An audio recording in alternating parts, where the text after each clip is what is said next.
여러분 안녕하십니까? 파이널샷 진행을 맡은 최효은, 신민영입니다. 네, 오늘 한국 증시 코스피 코스닥 양 시장은 모두 다 보합권에서 거래가 되고 있는데요. 어제 강력한 상승 후에 다시 한번 코스피 코스닥은 오늘은 약간의 숨고르기 장세 이어가고 있습니다. 개별 종목이 가진 이슈에 따라서 종목의 급등락이 나오고 있는 상황인데요.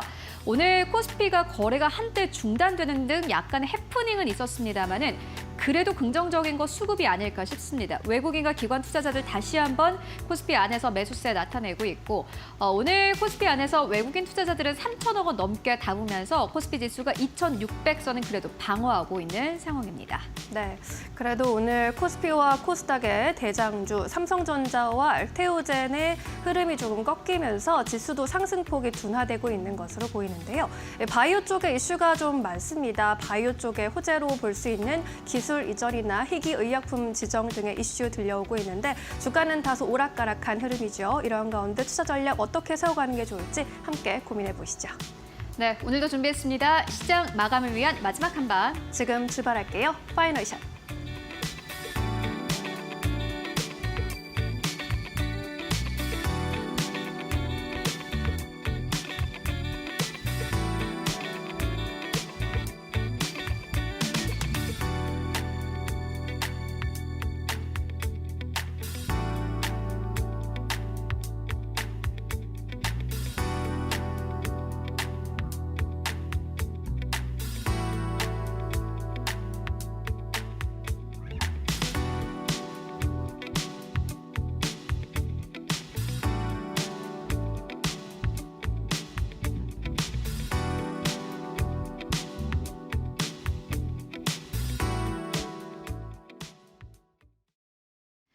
네, 오늘 코스피가 그래도 2,600선을 그대로 방어하면서 거래가 되고 있습니다.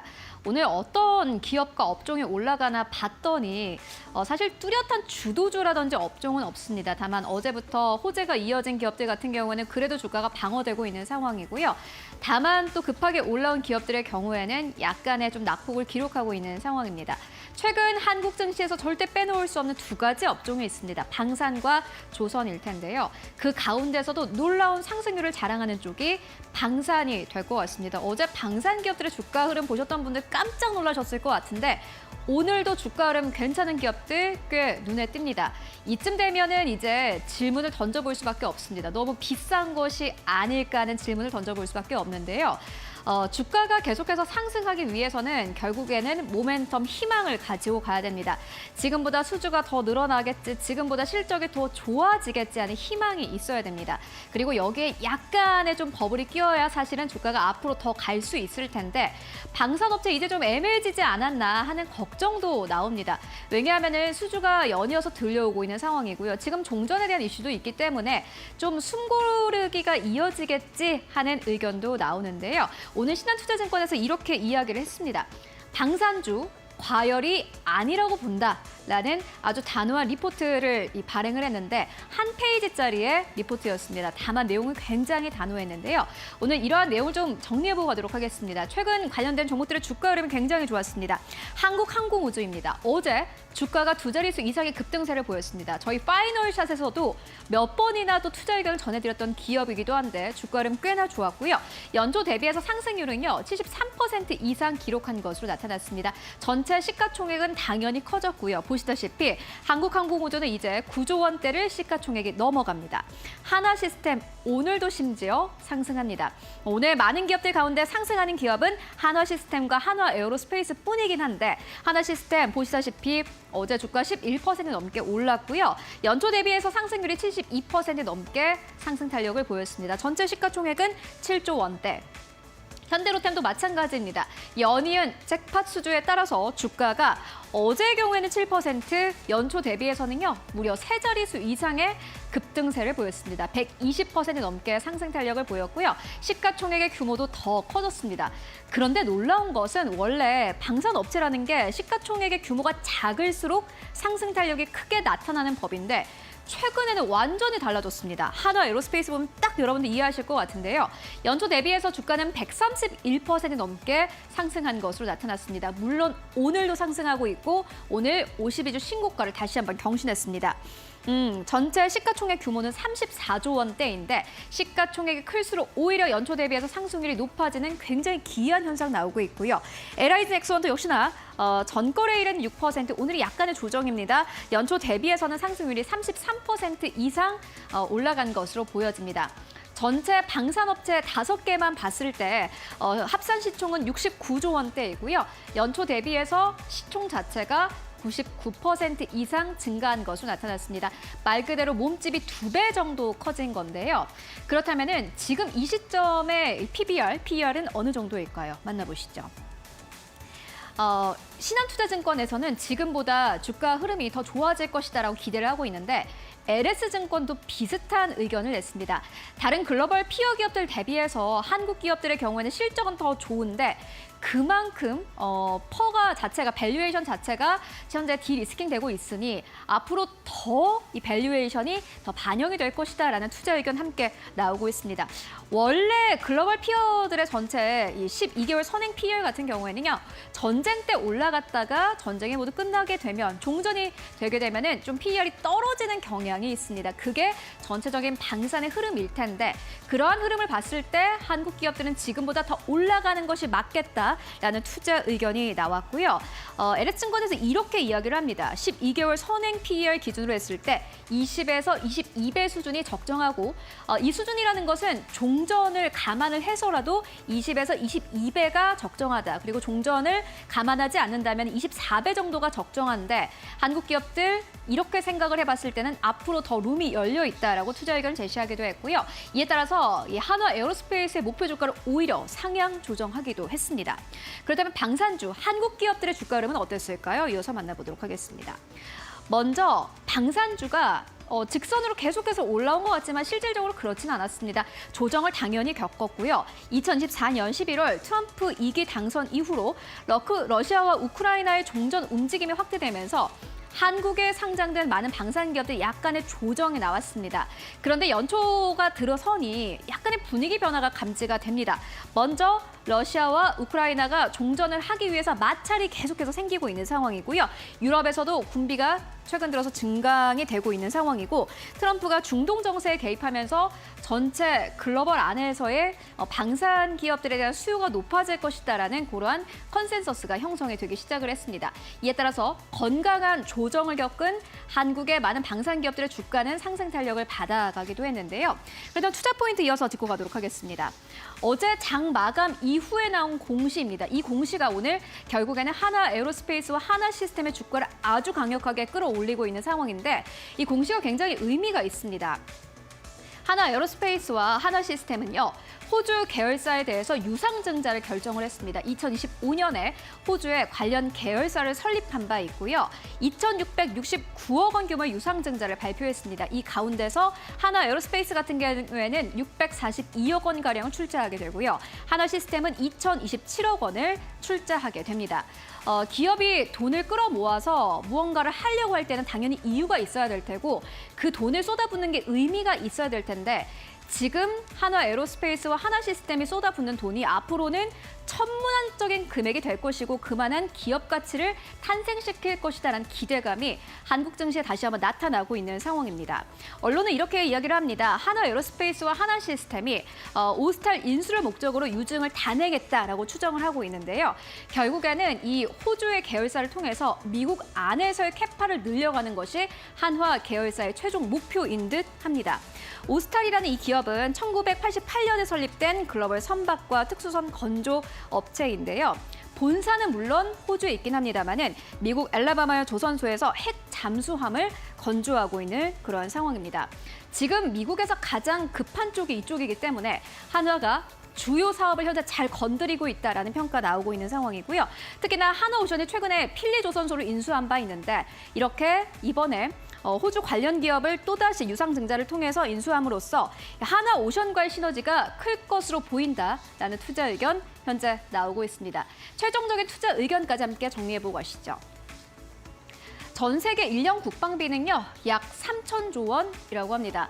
이제 이 국가들은 자신의 국가를 지키기 위해서 계속해서 국방비를 늘려가고 있는 상황입니다.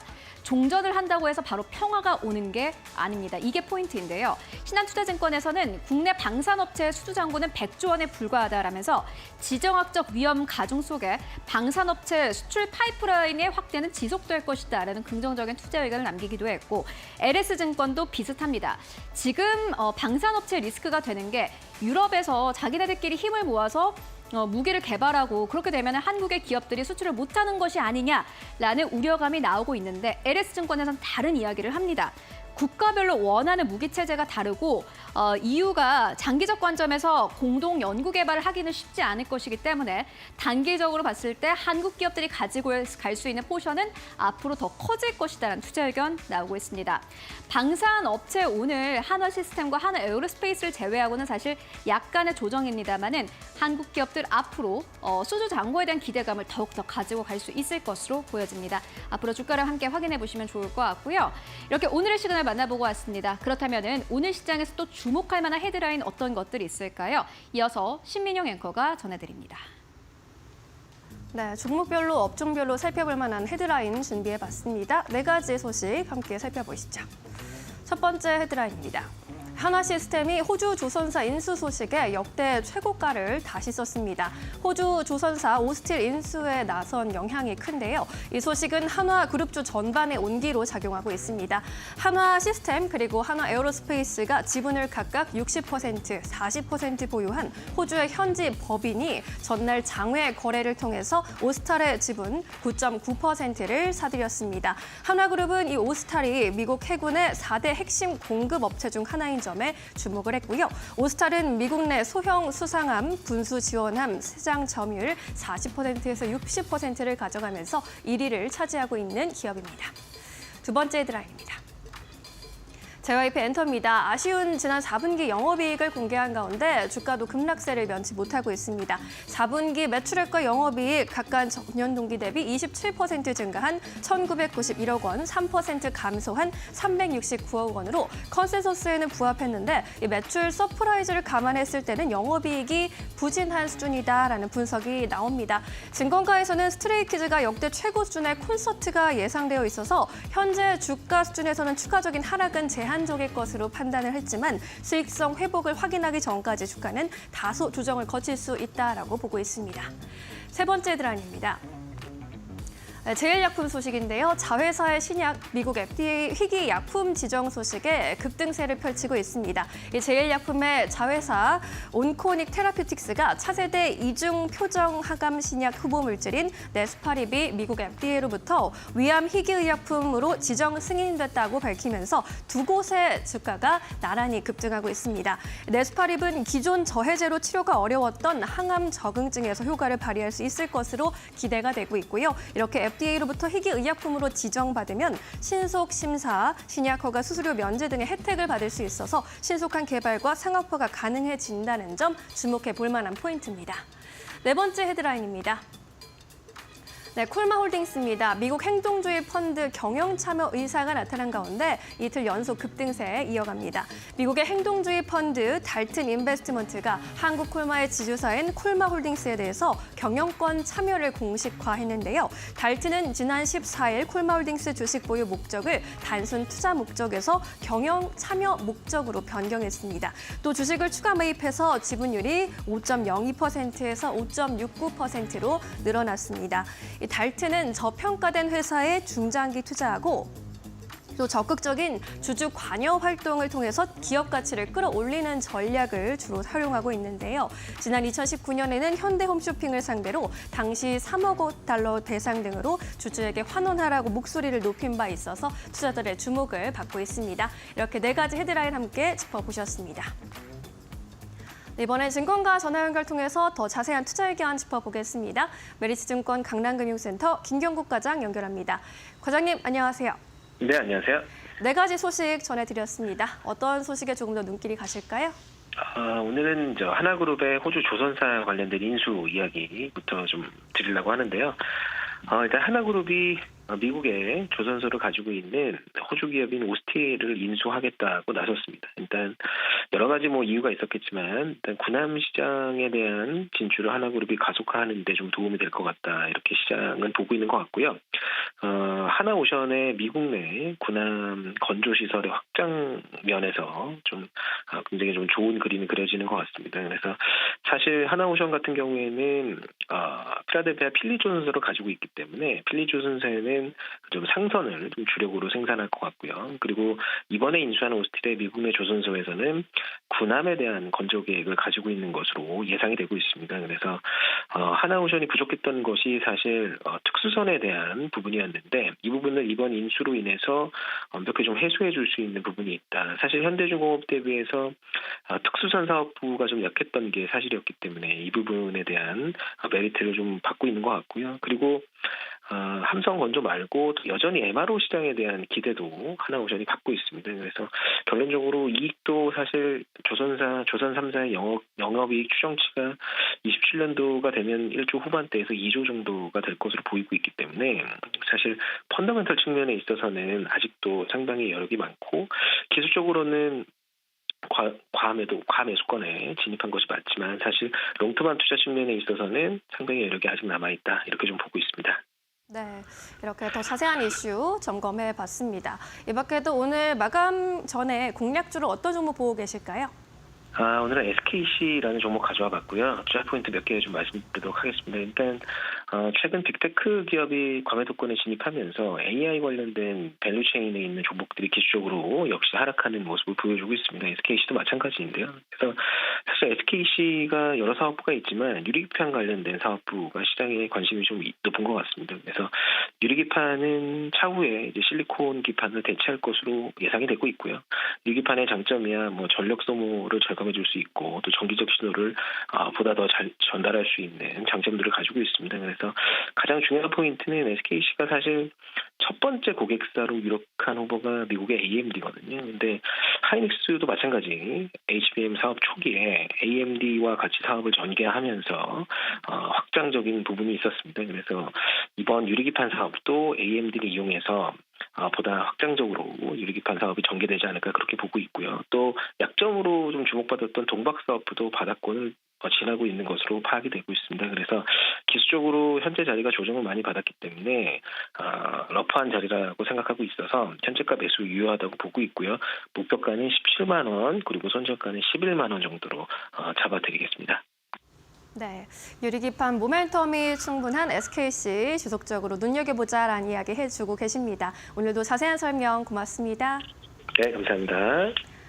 이번에는 외국인과 기관의 선택 살펴볼까요? 최훈 앵커가 준비했습니다. 네, 오늘도 외국인 투자자들은 코스피 안에서 3천억 원 넘게 담아가고 있습니다. 외국인들의 보유 비중이 계속해서 낮아지고 있는 코스피인데 이런 상황 속에서 코스피 안으로 외국인들의 매수가 들어오는 것은 굉장히 긍정적이라고 보여집니다.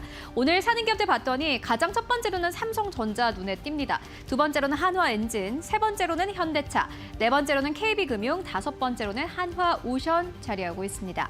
매도하는 기업들 살펴보시면 가장 첫 번째로는 한화에어로스페이스, 두 번째로는 한국항공우주, 세 번째로는 LIG넥스원, 네 번째로는 현대로템입니다. 외국인 투자자들은 오늘 시장에서요 1위권부터 4위권까지가 전부 다 방산업체를 매도하고 있는 것을 확인하실 수 있고요. 다섯 번째로는 LS 일렉트릭 자리하고 있습니다. 모두 다 오늘 시장에서 굉장히 급등이 나오는 기업들인 것으로 분석됩니다.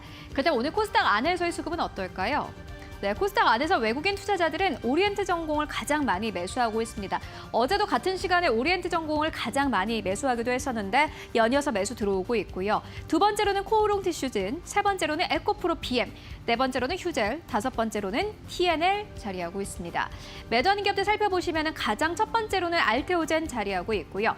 두 번째로는 JYP 엔터입니다. 특히나 영업이익이 시장의 예상치보다 소폭 하회하면서 JYP 엔터 지난주부터 주가가 연이어서 빠지고 있는데 오늘 아침에 목표 주가 하향 조정 리포트가 여러 나오면서 JYP 엔터 시장에서도 주가 흐름 좋지 않습니다. 세 번째로는 클로봇, 네 번째로는 삼천당제약, 다섯 번째로는 로보티즈 자리하고 있습니다. 그렇다면 기관 투자자들이 현재 어떠한 기업을 코스피 안에서 사고 팔고 있을까요? 네, 계속해서 전해드립니다만은 기관 투자자들은 KB금융을 계속해서 매수하고 있는 흐름을 보여주고 있습니다. 2월부터 3월까지 연이어서 기관의 매수가 들어오는 게 특징이라고 할 수 있겠고요.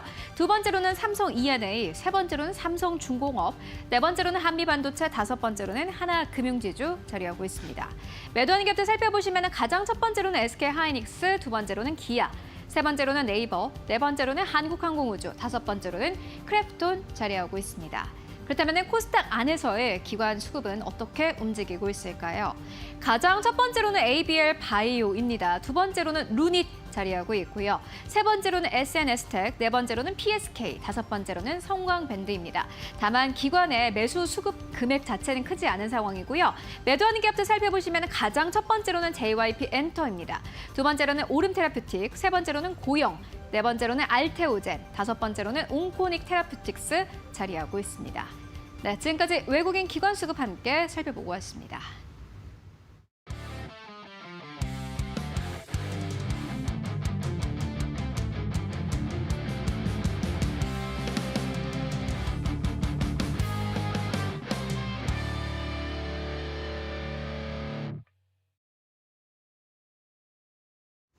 이데일리온 이재선 파트너와 함께하는 만루홈런 시작합니다. 오늘도 결국에는 시장을 이길 수 있는 만루홈런 종목들에 대한 이야기 나눠보겠습니다.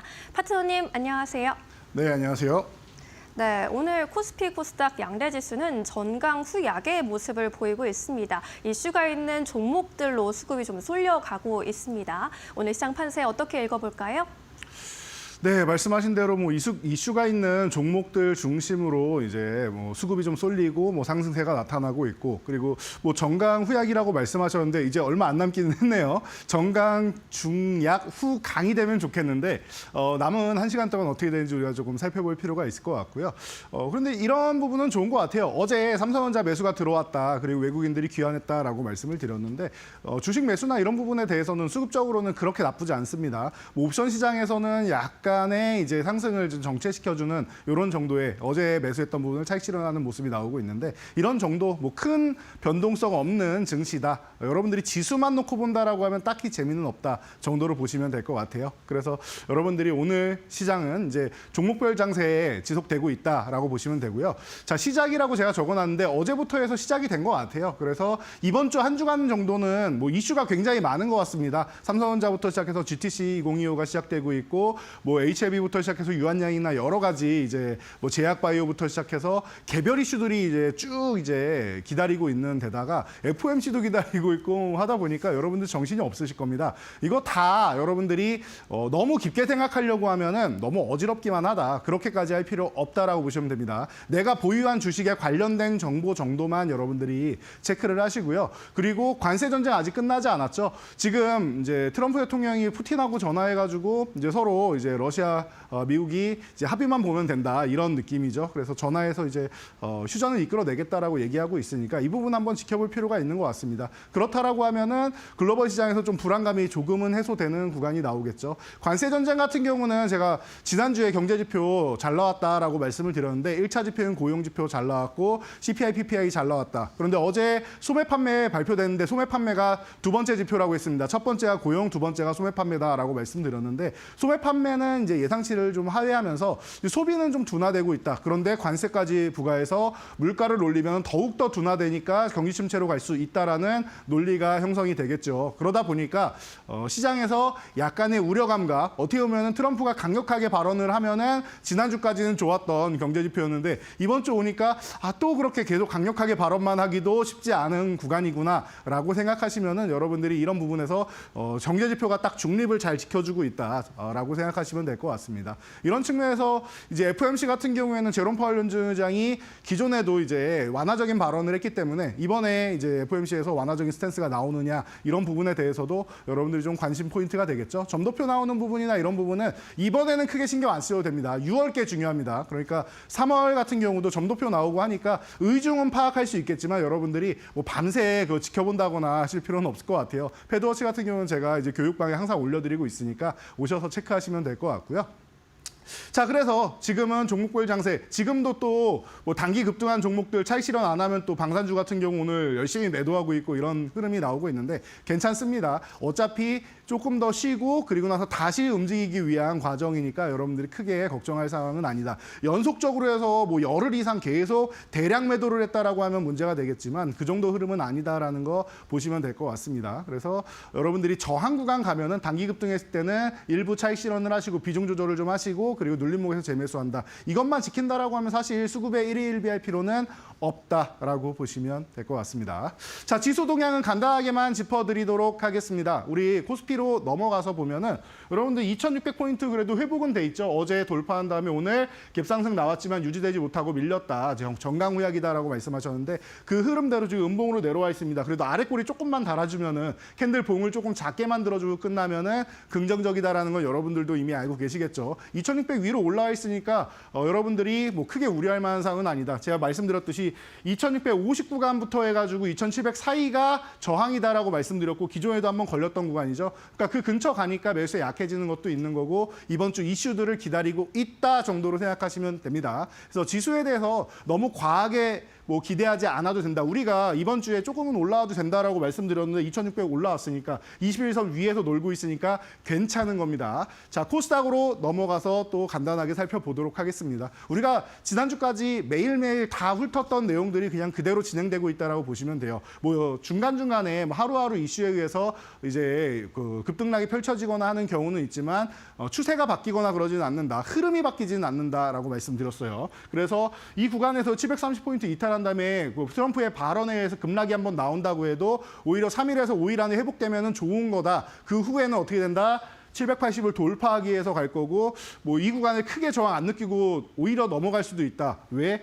가격 조정을 예쁘게 받았기 때문이다라고 말씀을 드렸죠. 그 흐름대로 바로 회복을 해주고 지금 21선 앞두고 있습니다. 코스피는 넘어가 있는데 코스닥은 아직 못 넘어갔죠. 지난주까지 해서 보면은 이제 슬슬 이제 코스닥 이 21선이 꺾이기 시작하고 있는데 아래로 각도를 가파르게 내려가기 전에 돌파해 주는 게 중요합니다. 이번 주 정도에서 다음 주 초까지는 넘어가 주는 게 중요하겠죠. 그러면 780쪽으로 붙어서 돌파 시도를 한다 정도로 생각하시면 될 것 같습니다. 지수가 지금 그렇게 아름답게 흘러가지는 못한다. 여러분들이 원하는 만큼 강하지는 못하다라고 생각하시는 거 당연한 거예요. 지금은 그런 기간이다라고 기존부터 말씀을 드렸으니까 이 부분에 너무 여러분들이 왜 이렇게 우리나라 시장은 못 올라라고 생각하지 마시고요. 최근에 미국 시장 급락하는 거 보시면은 느끼시죠. 나스닥 급락하는 거에 비해서 우리 시장 생각보다 잘 버티고 있고 비교해서 강하다라고 생각하시면 됩니다. 이 정도까지만 말씀드리면 여러분들이 나스닥 조정이 끝났을 때 우리 시장이 얼만큼 강해질지를 생각한다라고 하면은 지금 오히려 잘했다고 엉덩이를 토닥토닥 해줘야 되는 그런 시기가 아닌가 싶습니다.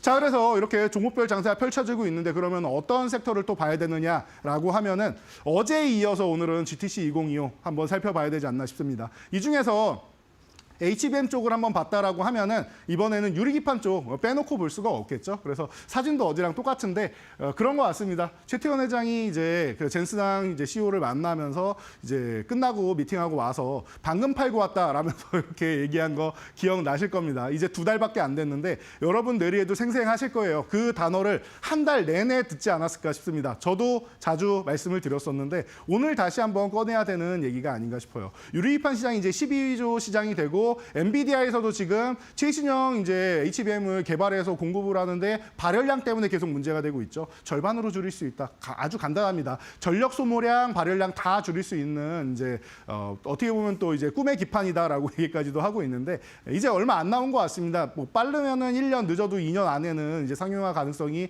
높아서 이제 뭐 샘플도 이제 공급해서 이제 서로 테스트를 맞춰가는 이런 구간이기 때문에 그게 완성된다라고 하면은 마지막 조율을 거쳐서 양산 단계로 넘어가면 되는 겁니다. 이 부분이 이제 잘 맞아서 해결되기를 기원을 합니다. 그 핵심엔 또 우리나라 기업들이 또 수혜를 받을 수 있는 구간에 있겠죠. 그래서 여러분들이 12조 유리기판 시장의 개화 이 부분에 대해서 지금 다시 한번 관심 갖고 볼 타이밍이 아닌가 싶어서 준비했으니까요. 오늘 종목 다시 한번 집중해 주시기 바랍니다. 네, 말씀해 주신 대로 지수 흐름이 그리 아름답지는 못하지만 그래도 우리는 아름다운 수익을 내줄 종목들 계속해서 게을리하지 않고 찾아봐야 하겠죠. 오늘은 유리기판주 안에서 종목들 골라보도록 하겠습니다. 첫 번째 안타 종목으로 바로 들어가겠습니다. SKC 꼽아주셨습니다. 앞서 말해주셨던 지금 팔고 왔다의 그 주인공인데 대장주격으로 이제 볼 수 있지 않을까요? 네, 대장주 격이기도 하고 사실 우리 말로 홈런 종목으로 해서 말로 홈런을 달성한 종목이기도 하죠. 그래서 높은 수익률을 보이면서 이제 1페이지 안에 들어가 있는 종목인데 이 종목 같은 경우는 지금 너무나도 예쁘게 조정을 잘 받아서 사실은 지금 말로 홈런 종목에 다시 등극해도 이상할 게 없는 종목인 것 같아요. 그래서 오늘 같은 경우에는 기존 종목들 다시 한번 이렇게 훑어보는 과정도 거치고 그리고 이제 앞으로 또 이제 어떤 종목이 좋아질 것인가도 한번 체크해보는 포인트가 필요한 것 같아서 여러분들 소개해드리게 가져왔습니다. 기존에 다 설명드렸습니다. 방금 팔고 왔다부터 시작해서 자회사 앱솔릭스가 1억 달러 R&D 보조금 지급받았죠. 그 전에 7,600만 달러 지급받은 거에 이어서 연속으로 계속 받고 있다는 거. 현지 샘플을 공급하고 있다는 거. 현지에서 이미 테스트하고 있다. 현지에 공장이 있다는 것만으로도 미국에서 가장 좋아하는 트럼프가 가장 원하는 그림을 그리고 있지 않나 싶습니다. 그래서 뭐 아주 긴 설명이 필요 없어요. 이 내용만 가지고도 여러분들 충분히 이해하고 계실 거고 SK그룹에서 지금 어제도 소개해드렸던 ISC나 이런 부분에 있어서 이제 여러 가지 측면에서 테스트 소켓이나 이런 부분까지도 유리기판 쪽으로 내부에서 다 준비를 하고 있고 SK 그리고 SK스퀘어 이 지주사 중간 지주사 쪽에서도 이 SK 하이닉스 그리고 SKC 이런 쪽과 시너지가 날 수 있는 그룹 쪽으로 이제 M&A를 하거나 아니면 투자를 단행하겠다라고 계속 얘기하고 있으니까 앞으로 뭐 기대가 너무나도 되는 기업이 아닌가 싶어요. 그래서 편안하게 SKC 여러분들이 안타 종목 가장 비중을 많이 실어도 되고 묵직하게 편안하게 들고 가도 되는 종목이다라고 말씀드렸는데 지금이 저점 구간에서 그런 자리가 되지 않나 싶으니까요. 여러분들 다시 한번 볼 타이밍이라 보시면 될 것 같습니다. 네, SKC 우리 만홈런 코너 초반에 설명을 해주셨고 일찌감치 공략을 해서 70% 가까이 수익을 내고 있지만요. 앞으로도 상승 룸은 더 열려 있다라고 정리해 주셨습니다.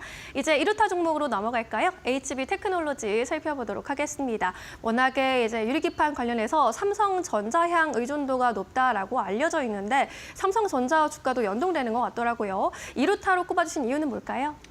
네, 말씀하신 대로 최근에 삼성전자 이슈가 좀 많이 나오고 있죠. HBM 이전에 유리기판 쪽으로 진출한다라는 얘기가 나오고 있다라는 거 여러분 알고 계실 거예요. 그런데 사실 삼성 디스플레이 쪽에 사실 검사 장비 쪽을 계속 공급했었는데 이쪽에 이제 발주 수주 물량이 계속 조금씩 줄어들다 보니까 최근에는 뭐 작년까지 해가지고는 썩 좋지 않은 움직임이었습니다. 그 부분을 유리기판 쪽으로 계속 대체해서 기술을 개발하면서 극복해 나가고 있었는데 이번에 좋은 소식이 많이 들리고 있습니다. 조금 전에 말씀드렸던 SKC의 자회사인 앱솔릭스. 자, 미국에서 이제 열심히 이제 테스트도 하고 보조금도 받고 하고 있다 말씀드렸는데 거기에 검사 장비 독점 계약을 했습니다. 자, 그렇다라는 것은 SKC와 동행하게 된다라는 거예요. 그래서 기존에 너무 삼성에 편향돼 있지 않느냐라고 했던 부분을 이제 우려감을 이제 내려놓으면서 이제 유리기판 쪽은 SKC하고도 함께 협력할 수 있다라는 거 여러분들이 보시면 될 것 같아요. 그래서 제조공정 최적화 핵심 장비 쪽으로 해서 이제 개발을 하고 있다 보니까 앞으로 원하는 기업들이 굉장히 많아지지 않을까 싶습니다. 뭐 제2의 한미반도체라고 하기에는 이제 아직 좀 무리는 있지만 적어도 소외되지 않을 종목이다. 라는 정도는 보시면 되고요. 사실 이 종목도 말로 홈런 코너에서 말로 홈런 도전 종목으로 해서 달성을 했는데 사실 제가 수익률을 이 종목은 높게 잡지는 않았어요. 왜냐하면은 말로 홈런 달성한 다음에 조정받을 가능성이 있어서 SKC도 달성하고 조정받고 있죠. 이런 흐름이라고 생각하시면 됩니다. 그런데 지금 같은 경우에는 또 치고 빠지기 굉장히 좋은 구간까지 휴식을 잘 취하고 있기 때문에 여러분들이 2루타 종목으로 해서 꾸준하게 2루타 한번 치고 빠지고 2루타 한번 치고 빠지고 하는 이런 반복된 트레이딩 과정에서는 가장 뭐 적합한 종목 중 하나가 아닌가 싶습니다. 그렇기 때문에 HB 테크놀로지 여러분들이 2루타 종목으로 해서 편안하게 가져가 보시기 바랍니다. 네, 좋습니다. 2루타 종목으로 HB 테크놀로지 힘있게 갈 수 있는 종목이라고 조언을 해주셨으니까요. 잘 참고해 보시기 바라겠습니다. 자, 이제 3루타로 자리를 옮겨보도록 하겠습니다. 램 테크놀로지 꼽아주셨는데 역시나 유리기판 관련주로 엮입니다. 지난해 반도체용 유리기판 인터포저 제조 핵심 기술인 특허를 출원하면서부터 관련주로 분류된 바 있는데요. 3루타로 꼽아주신 이유는 뭘까요? 네, 말씀하신 대로입니다. 과거부터 이제 소재 관련 쪽으로 해서 뭐 핵심 소재를 계속 개발하는 쪽으로 좀 유명했죠. 그런데 기업 사이즈가 좀 작다 보니까 주도주까지는 아니고 중간중간에 한 번씩 급등주로서 이제 역량을 보이는 기업입니다. 그래서 한 번 움직이기 시작하면 또 멋지게 움직인다라는 거 여러분들이 알고 계신다라고 하면은 이 종목은 조정받을 때 바로 안 움직인다라고 실망하지 말고 계속 모아가는 전략을 취하시면 좋다라고 기존에도 말씀드렸는데 이 종목 또한 말로 없는 시간에 제가 소개해드렸던 종목입니다. 그런데 아직까지 제대로 움직임이 나오진 않았어요. 왜냐하면 시간도 좀 짧았고 이슈도 이제 기다리고 있는데 이제 막 터질 상황이기 때문에 여러분들이 좀 편안하게 보시면 될 것 같습니다. SK하이닉스랑은 과거부터 이제 협업을 통해서 이제 불화수소 공급이나 이런 부분을 이제 국산화로 이제 일본의 3대 소재 규제 때 내재화하는 부분, 이런 부분을 함께 극복한 기업이다라는 거 기존부터 말씀을 드렸었는데 이런 부분이 또 SKC하고 또 연결될 가능성이 굉장히 높지 않나 싶습니다. 그리고 HBM용 유리비판용 이제 시가격 같은 경우에도 이미 성장성을 이제 느끼고 이제 조금 전에 말씀하셨듯이 뭐 이제 특허도 출원을 하고 여러 가지 기술을 개발을 해 나가고 있는 기업이기 때문에 여러분들이 좀 보기에는 편안할 것 같아요. 개인 투자자분들이 이제 대형주를 좋아하신다라고 하면 SKC 쪽으로 가시면 될 것 같고 이제 중소형주 작은 종목들을 본다. 그리고 나는 호타준족이라고 항상 말씀드리죠. 지금은 당장은 안 움직여도 한 번 움직이면은 멋지게 움직이는 종목들, 급등 흐름 나오는 그런 종목들을 상승 초입 혹은 이제 조정 구간에서 내가 매수하고 싶다 하면은 이런 램테크놀로지 같은 경우가 지금 타이밍이 아주 최적기가 아닌가 싶습니다. 가격도 너무나도 좋고요. 제가 볼 때는 조정받을 구간을 조금 더 내려와서 가격도 굉장히 메리트가 있는 구간이니까요. 편하게 보시면 될 것 같고 여기서 끝이 아니라 스마트 팩토리 쪽으로도 이제 자동화 설비 쪽으로도 들어간다라고 얘기가 계속 나오고 있으니까 지금 올해 같은 경우에는 휴머노이드 로봇, 피지컬 AI 쪽 계속 얘기 나오는데 이번에도 당연히 얘기 나옵니다. 그러니까 여러분들이 여러 가지 쪽에서 이제 기술력을 보유한 기업이기 때문에 관심 가져보시면 또 편안하게 또 여러 가지 이슈를 호재 속으로 이제 각각 갖고 들어올 수 있는 기업이니까요. 종목별 장세에 가장 어울리는 기업 중 하나가 램테크놀로지다라고 생각하시면은 편안하게 응원하실 수 있을 것 같습니다. 네, 램테크놀로지 충분히 모멘텀도 있고 가격 메리트도 있기 때문에 앞으로 이슈가 받쳐준다면 더 멀리 갈 수 있는 종목으로 선정을 해주셨습니다. 이렇게 유리기판 관련주 안에서 세 가지 종목 먼저 살펴봤고요. 이번에는 그동안의 만홈런 종목들 수익률 체크해볼 시간인데요. 여전히 잘 가고 있더라고요. 함께 확인해 보시죠.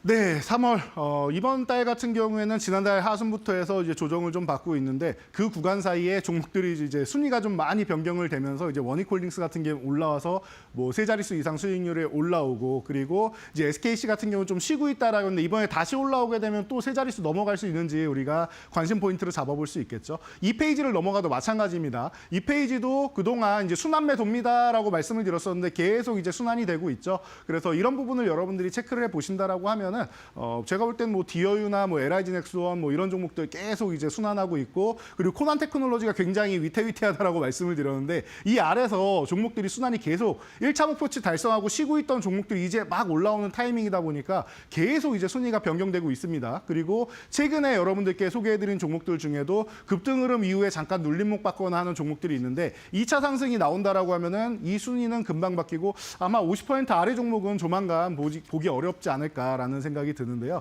이 말씀을 제가 이제 조만간 지켜드리지 않을까 싶습니다. 자, 그래서 오늘은 이제 1차 목표치 달성한 종목들 많다라고 했는데 또 하나 종목이 탄생을 했습니다. 바로 로보티즈입니다. 뭐 사실 뭐 소개해드린 지 이제 일주일 조금 넘은 기업인데 한 열흘 정도 됐죠. 그런데 제가 지금이 타이밍입니다. 로봇주 다시 봐야 됩니다라고 말씀드렸던 거 기억나실 거예요. 어제 HBM 오늘 유리기판도 마찬가지라고 생각하시면 됩니다. 원하는 만큼 조정을 받아야지 움직일 수 있다라고 말씀드렸고 그 원하는 가격에서만 우리가 매수하는 게 좋다 말씀드렸는데 매수하면서부터 바로 다음 날부터 계속 수익을 하루하루 쌓아 나가면서 1차 목표치인 4만 원에 어제 우리가 이 시간 이 방송 시간에 도달을 했습니다. 그래서 오늘까지 이제 유지가 잘 되고 있는데 음봉으로 살짝 밀려내려고 있긴 하는데 괜찮습니다. 이 종목 또한 지수의 영향을 받아서 이제 정강후약으로 밀리는 것 같은데 그 부분 아니더라도 4만 원 구간이면 살짝 저항을 받고 쉬었다가도 괜찮습니다. 연일 상승세만 나왔기 때문에 쉬었다가도 이상할 게 없으니까 여러분들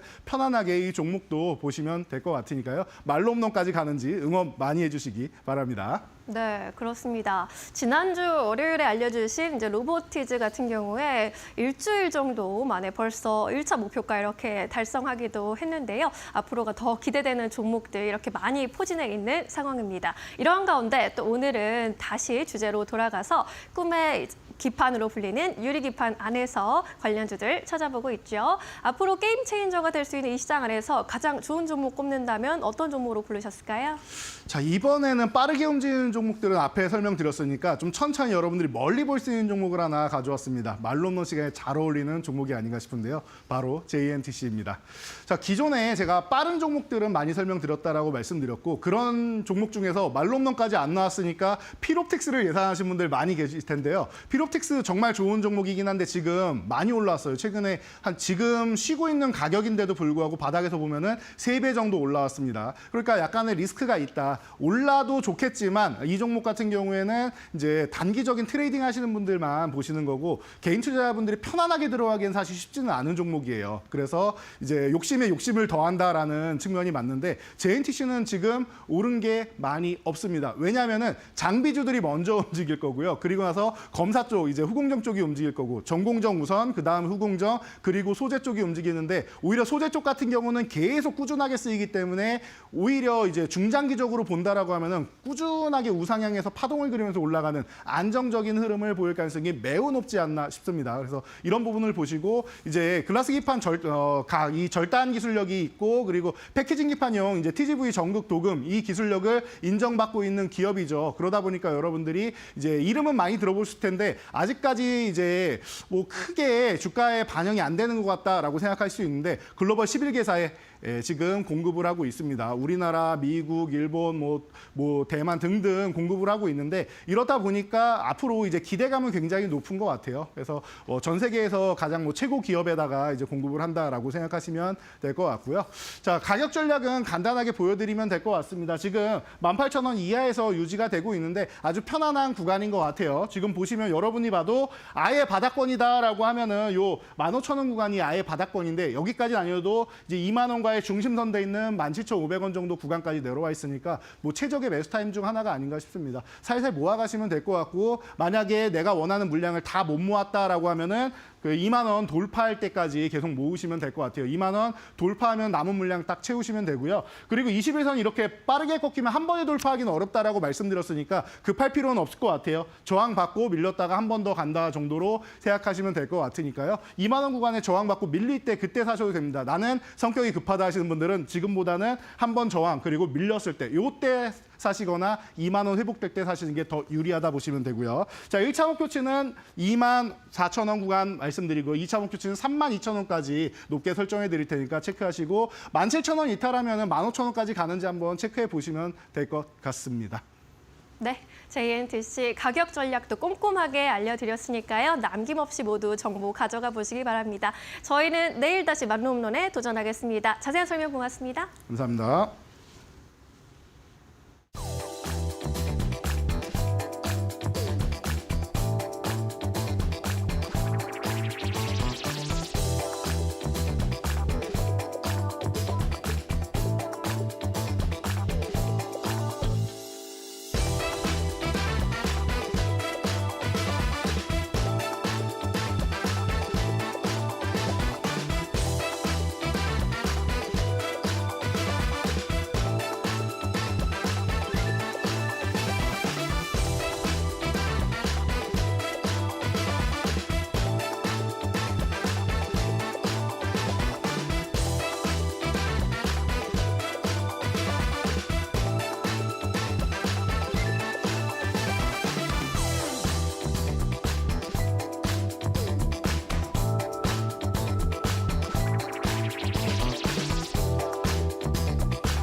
네, 이슈 체크 코너로 이어가 보도록 하겠습니다. 오늘은 이데일리온의 김태훈 파트너 모시고 이야기 나눠보도록 하겠습니다. 안녕하십니까? 안녕하세요. 네, 이제 보니까는 반도체 쪽에서 다시 한번 기대감 나오고 있습니다. 이번 주에 또 중요한 일정이 한 가지 있습니다. 엔비디아가 매년 여는 컨퍼런스죠. GTC가 이번 주부터 이제 열리게 되는데 뭐 관련 업종 어떻게 보고 계십니까? 말 그대로 여기서 이제 AI 중심으로 이 반도체 쪽에 관련된 업체들이 이제 자신들의 기술력을 뽐내려고 오는 건데요. 여기 오면 뭐 A부터 Z까지 모두가 자랑입니다. 자기네 기술이 세계 최초고 뭐 최고의 기술이고 뭐 이런 걸 많이 자랑하는 데인데요. 근데 이런 기술들을 한 자리에서 비교해 볼 수 있기 때문에 대단한 겁니다. 온라인으로 지금도 뭐 무료로 볼 수 있기 때문에 한번 이 온라인으로 뭐 들어보시면 구글로 번역되기 때문에 충분히 들으실 수 있을 겁니다. 물론 기술적인 용어가 많이 나와서 그 일반 투자자들은 좀 이해하기 어려운 부분도 많긴 합니다. 하지만 전반적으로 시장이 어떻게 흘러가는지 그리고 또 우리나라 삼성전자나 SK하이닉스의 고위 임원들이 누가 나와서 이런 자리에서 이제 이런 기조연설이 아니라 이런 각종 연설이나 이런 걸 통해서 우리 한국 삼성전자나 SK하이닉스의 기술력을 뽐내는지 이런 것도 보는 재미가 있습니다. 그래서 저도 이제 온라인으로 가끔 보는데요.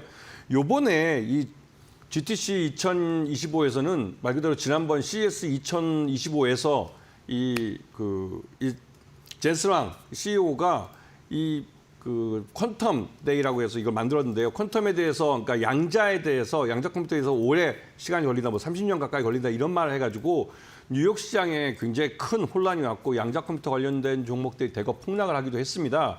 근데 그런 부분 때문에 이번에 퀀텀 데이라는 걸 만들어서 아예 그냥 양자 컴퓨터 관련된 기업들에게 그 기술을 뽐낼 수 있는 장을 마련해 줬는데요. 여기에 이제 우리나라 기업들도 참여한 걸로 알려져 있고요.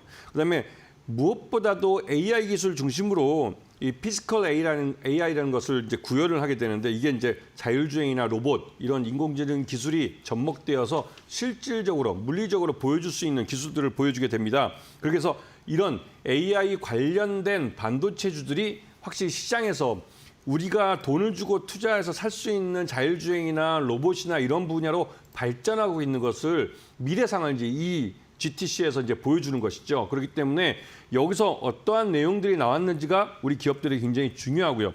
삼성전자나 이 SK하이닉스에게도 HBM3 같은 직접 이제 납품을 하고 있는 우리가 제품이 있기 때문에 굉장히 중요한데 이번 GTC에서 이제 들리는 소문에 의하면 삼성전자가 이 엔비디아향 그 HBM3 지금 5세대죠. 5세대 HBM에 대해서 양산 승인을 받을 것이다. 이제 이거는 8단짜리입니다. 그리고 SK하이닉스는 12단짜리를 승인받아서 납품하기 시작했죠. 그래서 이 SK하이닉스하고 삼성전자가 8단과 12단짜리 HBM3를 납품하는 체제가 될 거고 이렇게 되는 것은 SK하이닉스에 대한 HBM 독점 체제가 무너진 겁니다. 그리고 그 엔비디아 쪽에서는 삼성전자라는 생산성 좋은 그 기술 파트너를 얻게 되면서 SK하이닉스에 대해서 이제 가격에 대한 좀 조절권이랄까요? 가격을 협상할 수 있는 그런 기회가 생긴 것이죠. 그래서 요번에 GTC 2025가 갖고 있는 의미가 좀 남다를 수밖에 없습니다.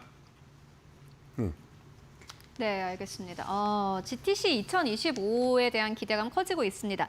다만 삼성전자 부분은 여러분들 정확한 팩트 체크를 하고 가시는 게 중요해 보입니다. 지난해부터 엔비디아에 계속해서 납품이 될 것이다라는 기대감은 나왔지만 벌써 1년이 지났네요. 앞으로 기대감은 가져가겠지만은 주가 흐름 보실 때 꼭 체크해 보시면 좋을 것 같고요.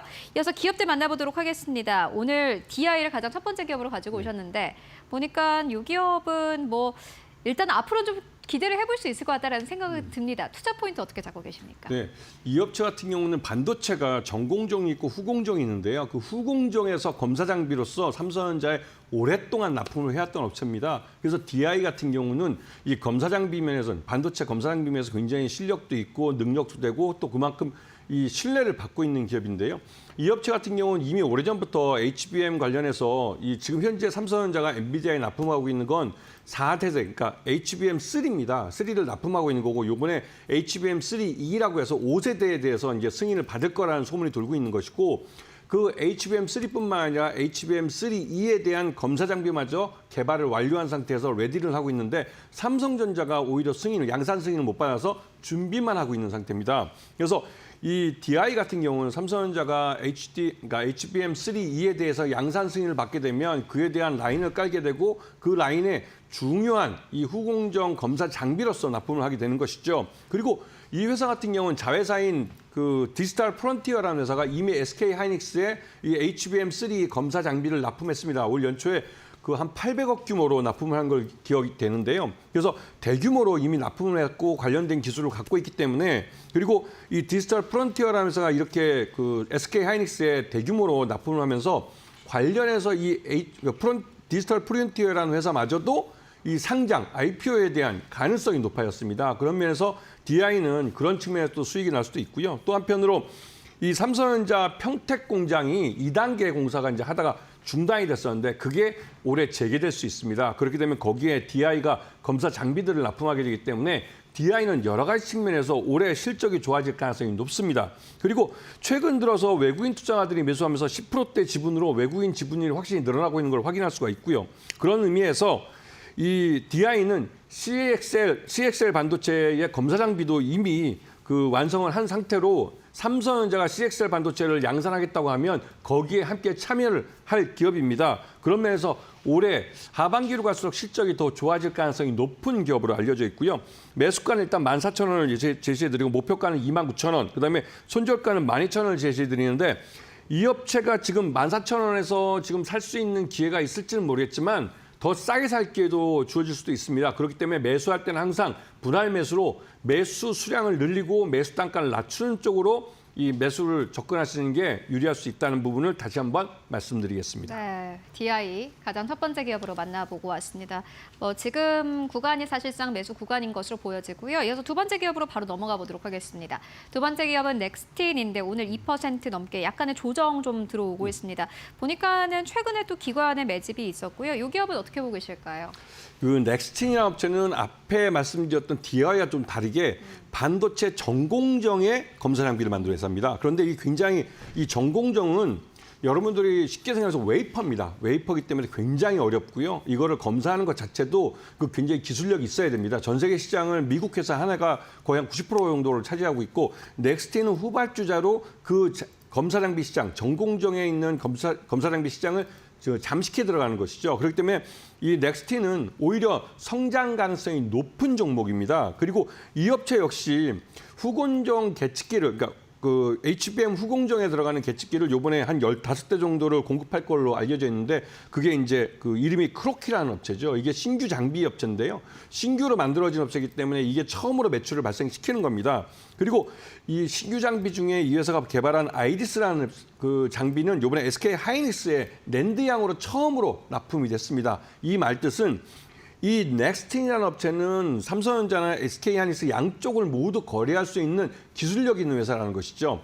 일반적으로 장비 업체들, 그 반도체 제조장비 업체들은 삼성전자가 됐든 SK 하이닉스가 됐든 어느 한쪽만 거래를 하게 됩니다. 하지만 이 넥스틴 같은 경우는 이쪽 시장 자체를, 이 전공정 검사 장비 시장 쪽을 미국 업체 하나가 거의 독점을 하고 있기 때문에 이 넥스틴 외에는 그러니까 대안이 없는 것이죠. 그렇기 때문에 삼성전자도 그렇고 SK 하이닉스도 넥스틴 제품을 그 대안으로서 받아들이는 건데요. 그러다 보니 이 넥스틴의 실적도 매년 좋아지고 있고 특히나 이 수익성도 굉장히 높은 것으로 알려져 있습니다. 왜냐하면 이 미국 업체가 독점하고 있는 미국 업체의 시장을 잠식해 들어가는 거기 때문에 삼성전자나 SK 하이닉스도 이 넥스틴을 좀 키워준다는 의미에서 배정을 해서 수익성을 좀 갖게 해주는 것이죠. 그리고 무엇보다도 넥스틴이 작년 같은 경우는 중국 쪽에서 수익이 많이 났었는데요. 중국 반도체 업체들이 미국에 트럼프 정부가 들어서기 전에 견제받기 전에 이 장비들을 먼저 좀 사겠다고 해서 대거 그 선취매가 들어온 겁니다. 그래서 장비들을 작년에 되게 대거 밀어내기로 했고요. 그 덕분에 중국 쪽 매출 때문에 실적이 굉장히 많이 좋아졌습니다. 어닝 서프라이즈 기록하기도 했고 해서 대신 올해는 중국 쪽 매출이 줄어들 수 있다는 리스크가 있었는데요. 하지만 거기에 대비해서 아예 중국에다가 생산 법인을 지금 짓고 있고 그게 하반기부터 본격적으로 가동을 합니다. 우리나라에서 중국으로 그 반도체 장비를 수출하는 것은 미국이 견제한다 할지라도 중국 현지에서 직접 생산하는 거기 때문에 그런 견제에서 좀 벗어날 수가 있는 것이죠. 그런 면에서 넥스티는 실적이 굉장히 좋아지고 있고 그런 면에서 시장에서도 실적이 좋아지는 검사장비 업체로서 또 그리고 미국 장비 업체가 독점하고 있는 시장을 그 잠식해 들어가는 그런 도전자 입장에서 이 시장에서도 SK 하이닉스나 삼성전자도 키워주고 있는 업체이기 때문에 이 회사를 좀 관심을 갖고 보시는 게 좋을 것 같고 매수가는 56,000원, 목표가는 73,000원을 제시해드리고 손절가는 53,000원을 말씀드리는데 이 업체의 목표가는 이 회사가 이제 앞으로 이 그러니까 중국 쪽 줄어든 것만큼 기업 가치가 줄어드는 부분이 있어서 목표가를 짧게 잡아준 것이지 말 그대로 중국 쪽 생산량이 다시 한번 늘어나게 되면 그쪽에서도 실적이 많이 좋아지기 때문에 목표가는 더 올라갈 수도 있습니다. 그런 부분들을 잘 감안해서 보셨으면 좋겠습니다. 네, 넥스팀 만나보고 왔습니다. 역시 미국도 중요하지만요. 중국도 첨단 산업에 어마어마한 돈을 쓰고 있습니다. 그만큼 실적이 한국에서는 가장 중요한데 중국향 실적이 받쳐주고 있는 기업 넥스팀 함께 살펴보고 왔고요.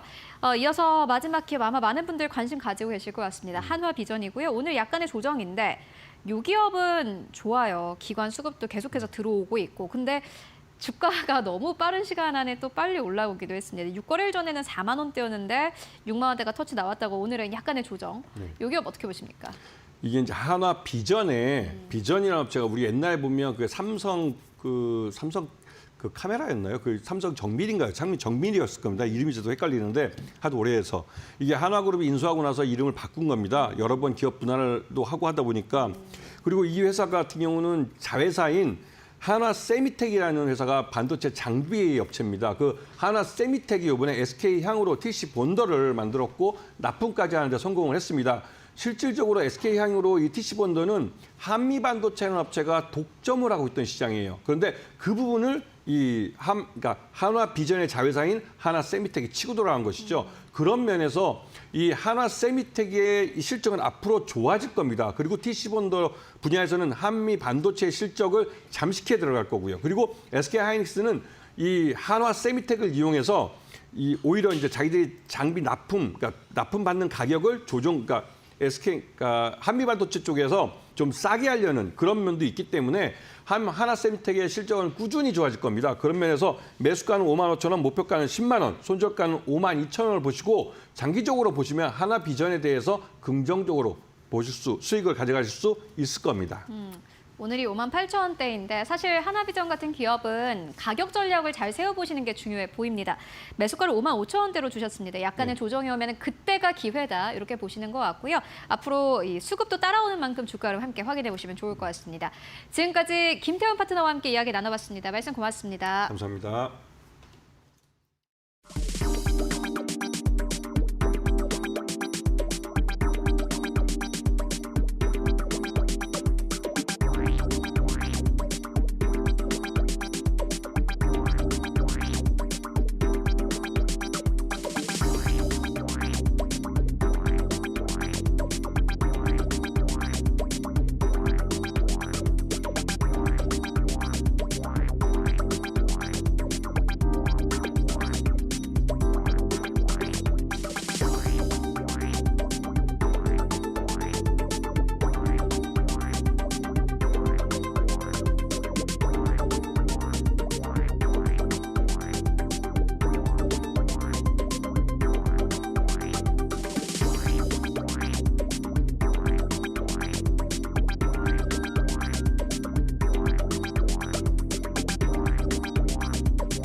마켓 무버입니다.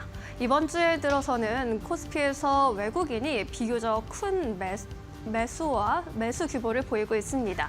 선물과 현물에서 동반 큰 매수 규모를 보이고 있는데요. 이렇게 매수가 반가운 이유는 그동안 너무 오랫동안 외국인의 매도세가 이어졌기 때문이죠. 올해 외국인 누적 코스피 수급을 살펴보면 올해 초에 조금 순매수세로 돌아서나 싶었는데 2월, 3월 들어서 매도 규모를 확대해 나갔고요. 현재 3월 기준으로는 6조 6천억 원 누적 코스피 수급 순매도를 기록하고 있습니다. 이렇게 순매도세가 지속되다 보니 코스피에서 외국인의 비중이 지난 20개월 내 최저 수준 기록하고 있습니다. 지난 7월에만 해도 36%대 외국인들의 보유 비율이 있었는데 3월 들어서는 31%대로 내려앉은 상황입니다. 이렇게 외국인들의 매도 규모가 내려앉은 것을 두고 증권가에서는 그래도 역으로 한국 증시의 저평가 반등 가능성을 높일 요인이 될 수 있다라고도 긍정적으로 바라보고 있는데요. 그동안 외국인들의 매도 규모를 더 늘리게 했었던 미국발 관세 리스크 역시 이달에는 정점을 찍은 뒤 완화될 것이라는 전망 역시 외국인의 수급 그리고 코스피의 향방에는 호재로 읽히고 있습니다. 그렇다면 외국인들 복귀의 조건은 구체적으로 어떤 점 꼽아볼 수 있을까요? 일단 증권가 의견을 좀 취합해 보자면요. 가장 중요한 것은 환율이겠습니다. 대신증권 측에서는 환율만 안정이 되면 외국인 매도세는 달라질 것으로 내다보고 있습니다.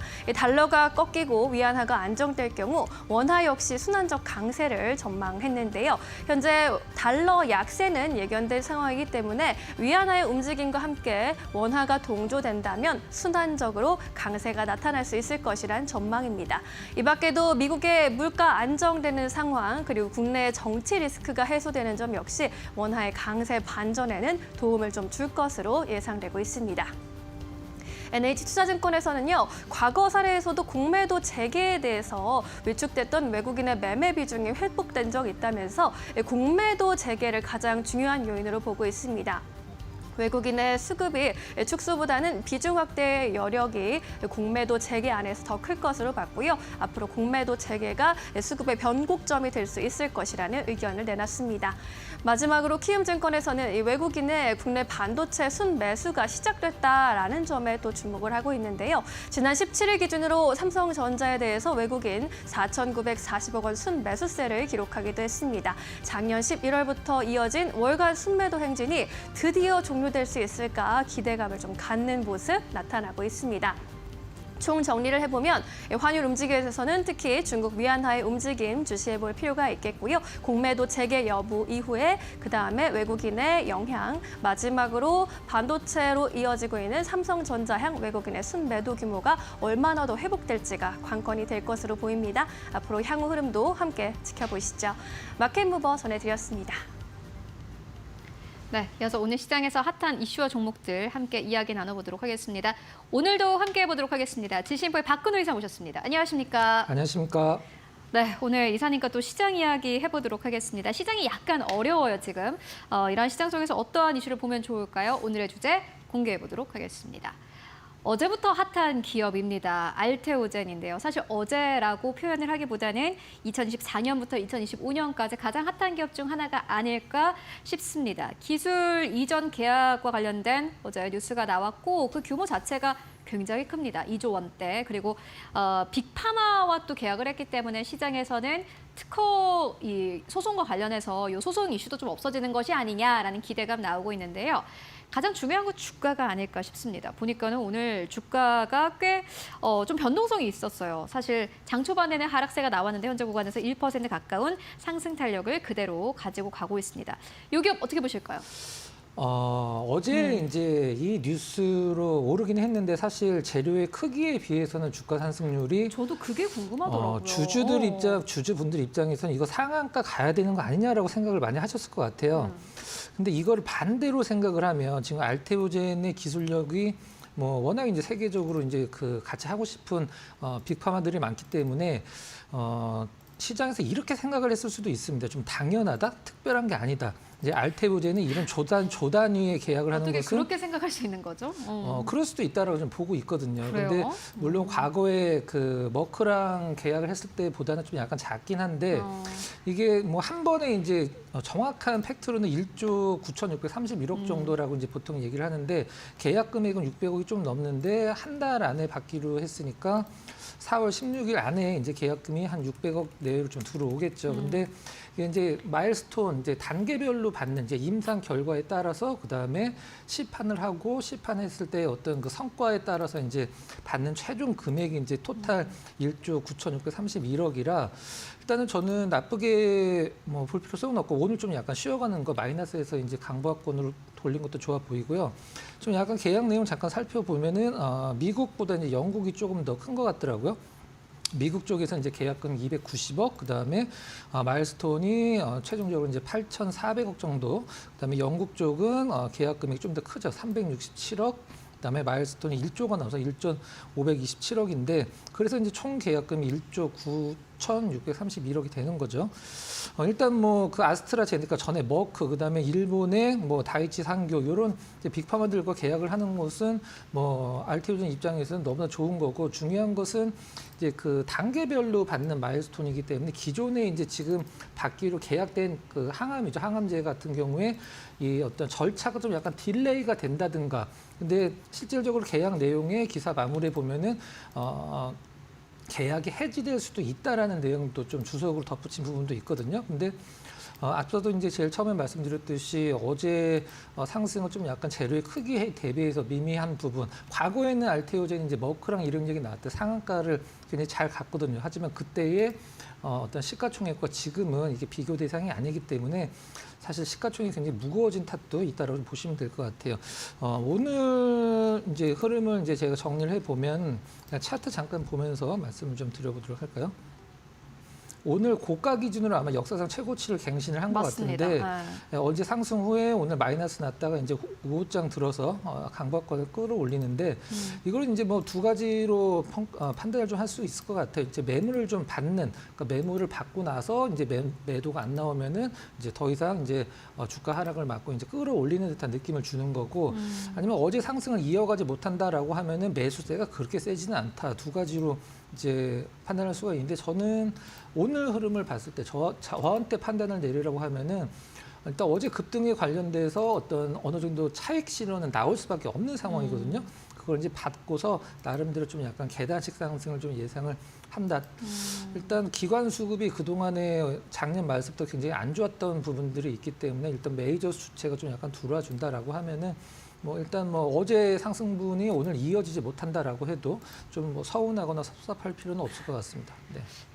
주가에 대한 설명이 약간 좀 부족하지 않았나 생각이 드는데요. 보유자의 영역일까요? 네. 지금요? 글쎄 뭐 굉장히 주가가 사실 이야기하기 좀 힘들긴 한데 네, 그렇죠. 그래도 뭐 나름의 뷰가 다들 있으실 테니 네. 이사님 뷰가 궁금합니다. 그럼 제가 어떻게 할 건가를 말씀드리도록 할게요. 네, 좋습니다. 저는 오늘 좀 약간 윗방향으로 크게 열려 있는 것 같지는 않아요. 제가 봤을 때는. 근데 제가 아까 이제 어떤 얘기를 드렸냐면 앵커님께서는 좀 이해 안 간다고 말씀드렸는데 이런 조단위의 계약이 알테오젠 입장에서는 더 이상 특별하지 않다라는 게 저는 조금은 녹아 있다고 생각을 하거든요. 이미 약간의 기대감이 다 녹아 있다. 네. 만약에 뭐 다른 바이오들이 이런 게 나왔다라고 하면 뭐 사실 몇 원상을 갔을 텐데 그만큼 알테오젠의 수준을 시장에서 높게 보는 그러네요. 거죠. 그러니까 우리가 보통 얘기했을 때 무슨 뭐 대우조선해양이나 하나오션이 무슨 배를 수주를 했다. 약간 이런 느낌인 것 같아요. 그래서 저는 오늘 좀 뭐 큰 의미를 안 두고 밑방향 좀 크게 열어놓진 않긴 하겠습니다만 나름대로 사볼 만한 오늘 장중 흐름을 봤을 때는 자리라고 생각이 듭니다. 알겠습니다. 우등생의 비애다. 이렇게 정리하면 맞을 것 같습니다.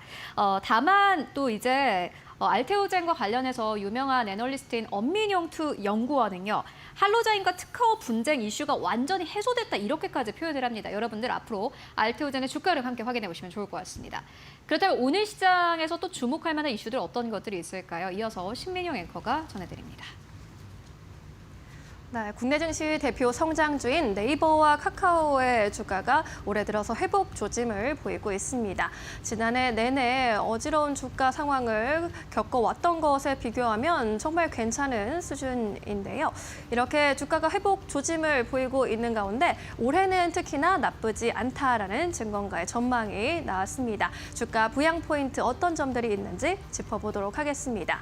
일단 네이버와 카카오 모두 올해부터 본격적으로 AI 서비스를 공개하게 되는데요. 글로벌 빅테크 기업들과 비교해 봤을 때 구체적인 투자 규모는 물론 비교할 수는 없습니다. 그래도 매출액 대비 R&D의 투자 규모, 익스펜스 비중을 좀 비교해 보면요. 네이버와 카카오가 18%대 수준이고 글로벌 빅테크가 평균이 한 14% 정도 되기 때문에 빅테크 평균 대비해서는 높은 R&D 비용의 비중을 갖고 갈 수 있겠다라고 정리할 수 있습니다.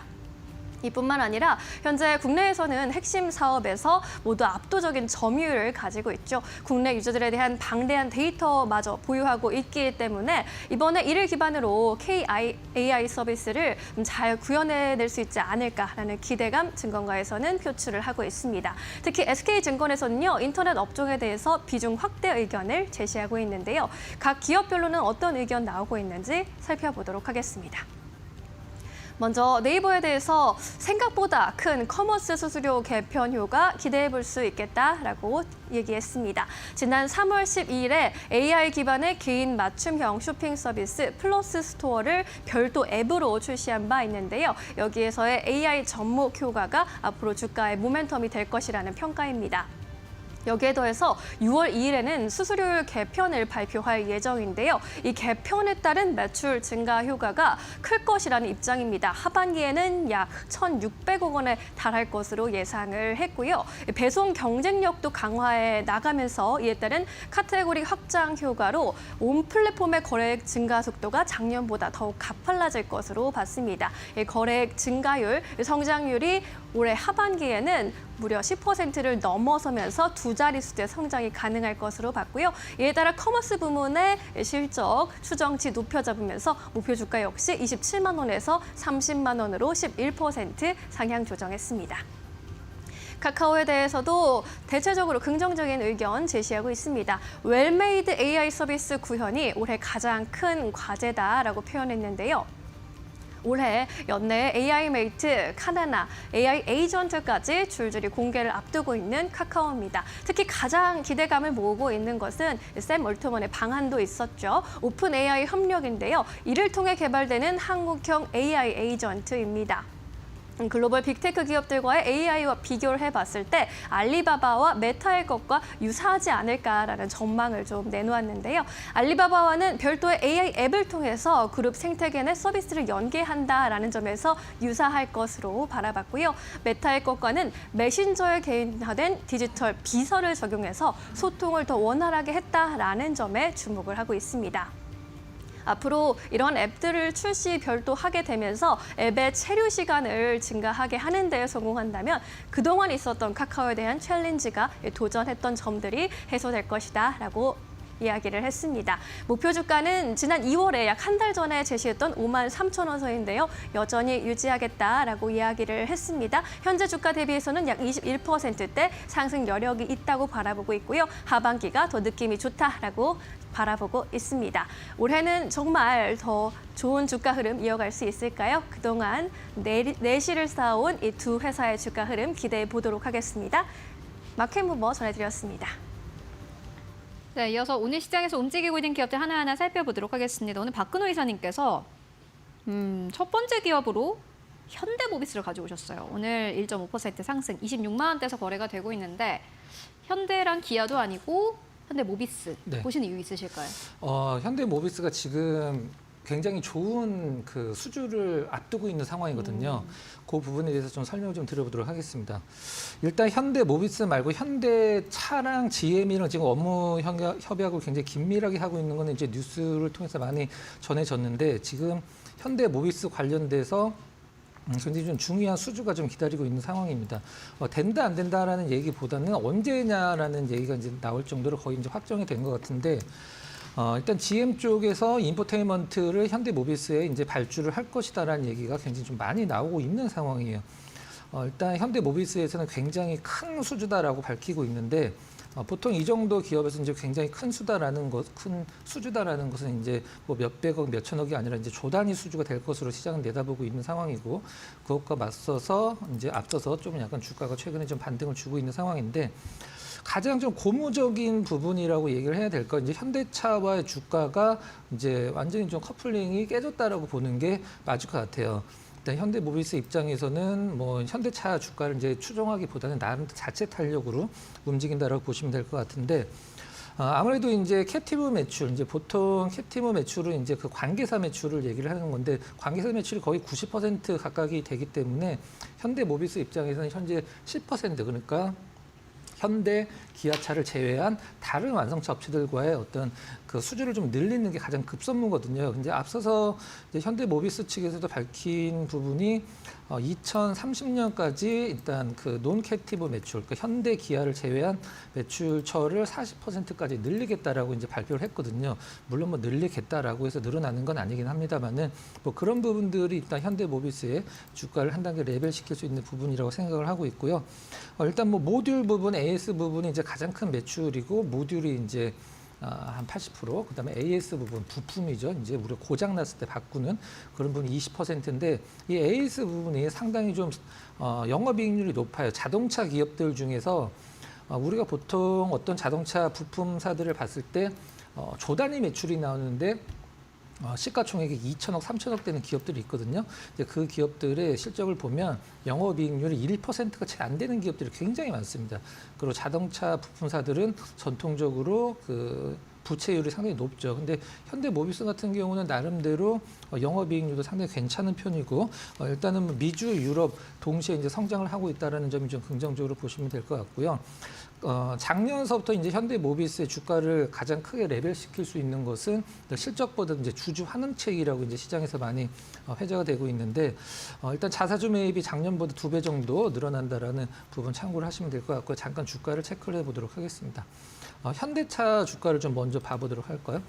현대차 주가는 일단 작년에 7월 달 기준에서 지금까지 좀 별다른 반등 없이 좀 계속 하향을 하고 있는 상황이고요. 지금 보시는 화면이 현대차 주가, 현대모비스 주가를 보면은 현대모비스 주가는 하락은 하지는 않는데 실질적으로 좀 박스권이에요. 작년 10월 달서부터 가격적으로 보면은 24,000원, 그다음에 고점 기준에서는 한 26만 원 내외에서 이제 계속 박스권을 유지를 해주고 있는데 가장 특이한 부분은 지금 가격이 26만 원을 돌파 시도가 좀 몇 번 있었었죠. 작년에 10월 달에 한 번, 그다음에 올해 1월 말, 2월 초에 한 번, 그다음에 2월 중순에 한 번, 그다음에 지금 이제 26만 원 돌파 시도가 나와주고 있는데 수급이 사실 그렇게 좋은 편은 아니었습니다. 그동안에 외국인 기관이 샀다 팔았다를 좀 약간 불규칙적으로 반복을 하면서 추세적인 어떤 매수나 매도는 없었는데 최근에 현대모비스의 수급 중에서 좀 약간 뭐 그렇게 특이하진 않긴 합니다만은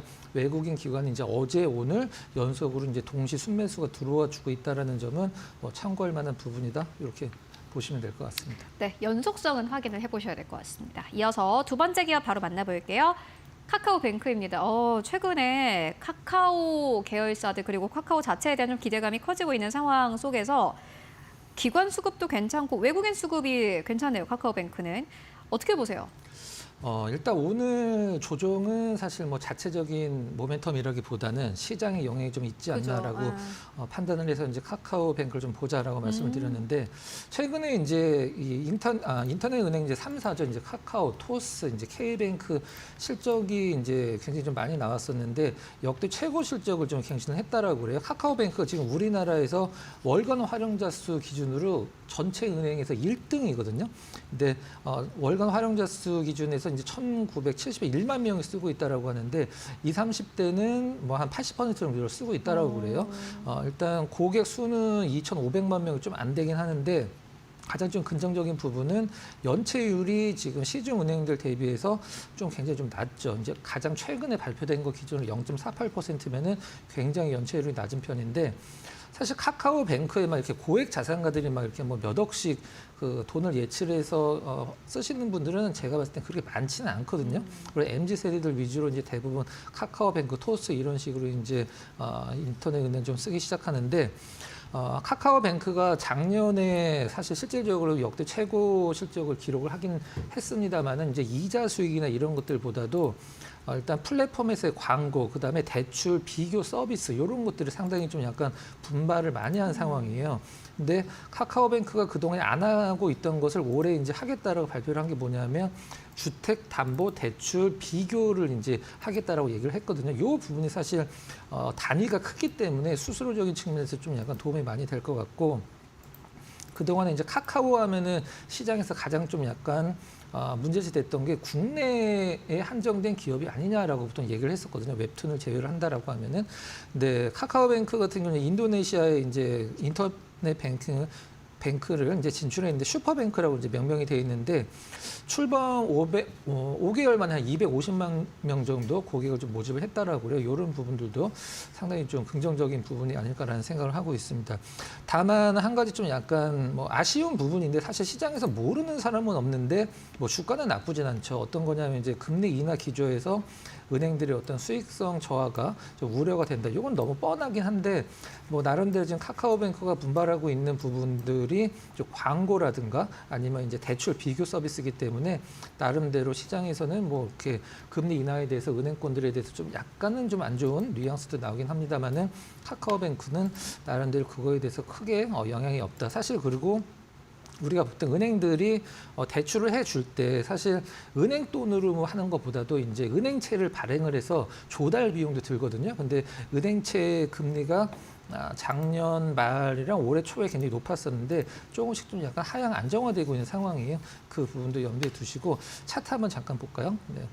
앞서서 이제 앵커님께서 이제 기관 수급에 대해서 말씀해 주셨는데 기관 수급 상당히 좀 좋죠. 고르게 들어오는 상황이고 우리가 보통 이런 좀 약간 시가총액이 있는 종목군들 11조 원 정도 되는 기업인데 외국인이 팔면 기관이 사고 기관이 사면 외국인이 파는 좀 약간 이 데칼코마니 같은 수급이 자주 보이는데 이 카카오뱅크 같은 경우는 외국인들과 수급이 어느 정도 좀 동조화된다는 점이 굉장히 좀 약간 특이한 부분이죠. 외국인이 팔면 기관도 같이 팔고 살 때는 같이 사고 3월 첫 거래일 날 급락이 나왔었는데 이 급락이 나온 부분은 종목적인 부분이 아니고 2월 마지막 거래일 날 시장이 굉장히 안 좋았었는데 카카오뱅크는 거의 안 떨어졌거든요. 근데 그것과 관련돼서 저는 거기에 좀 약간 동조하기 힘듭니다만은 분석 기사로서는 전날 안 떨어진 것을 다른 종목군들과 눈높이를 맞춰줬다 이렇게 얘기를 하더라고요. 네. 그래서 저는 이제 계속 좀 서치를 해봤는데 종목적으로 어떤 특별한 네. 노이즈는 없는 것 같습니다. 네, 알겠습니다. 카카오뱅크 만나보고 왔습니다. 지금까지 박근호 이사와 함께 이야기 나눠봤습니다. 말씀 고맙습니다.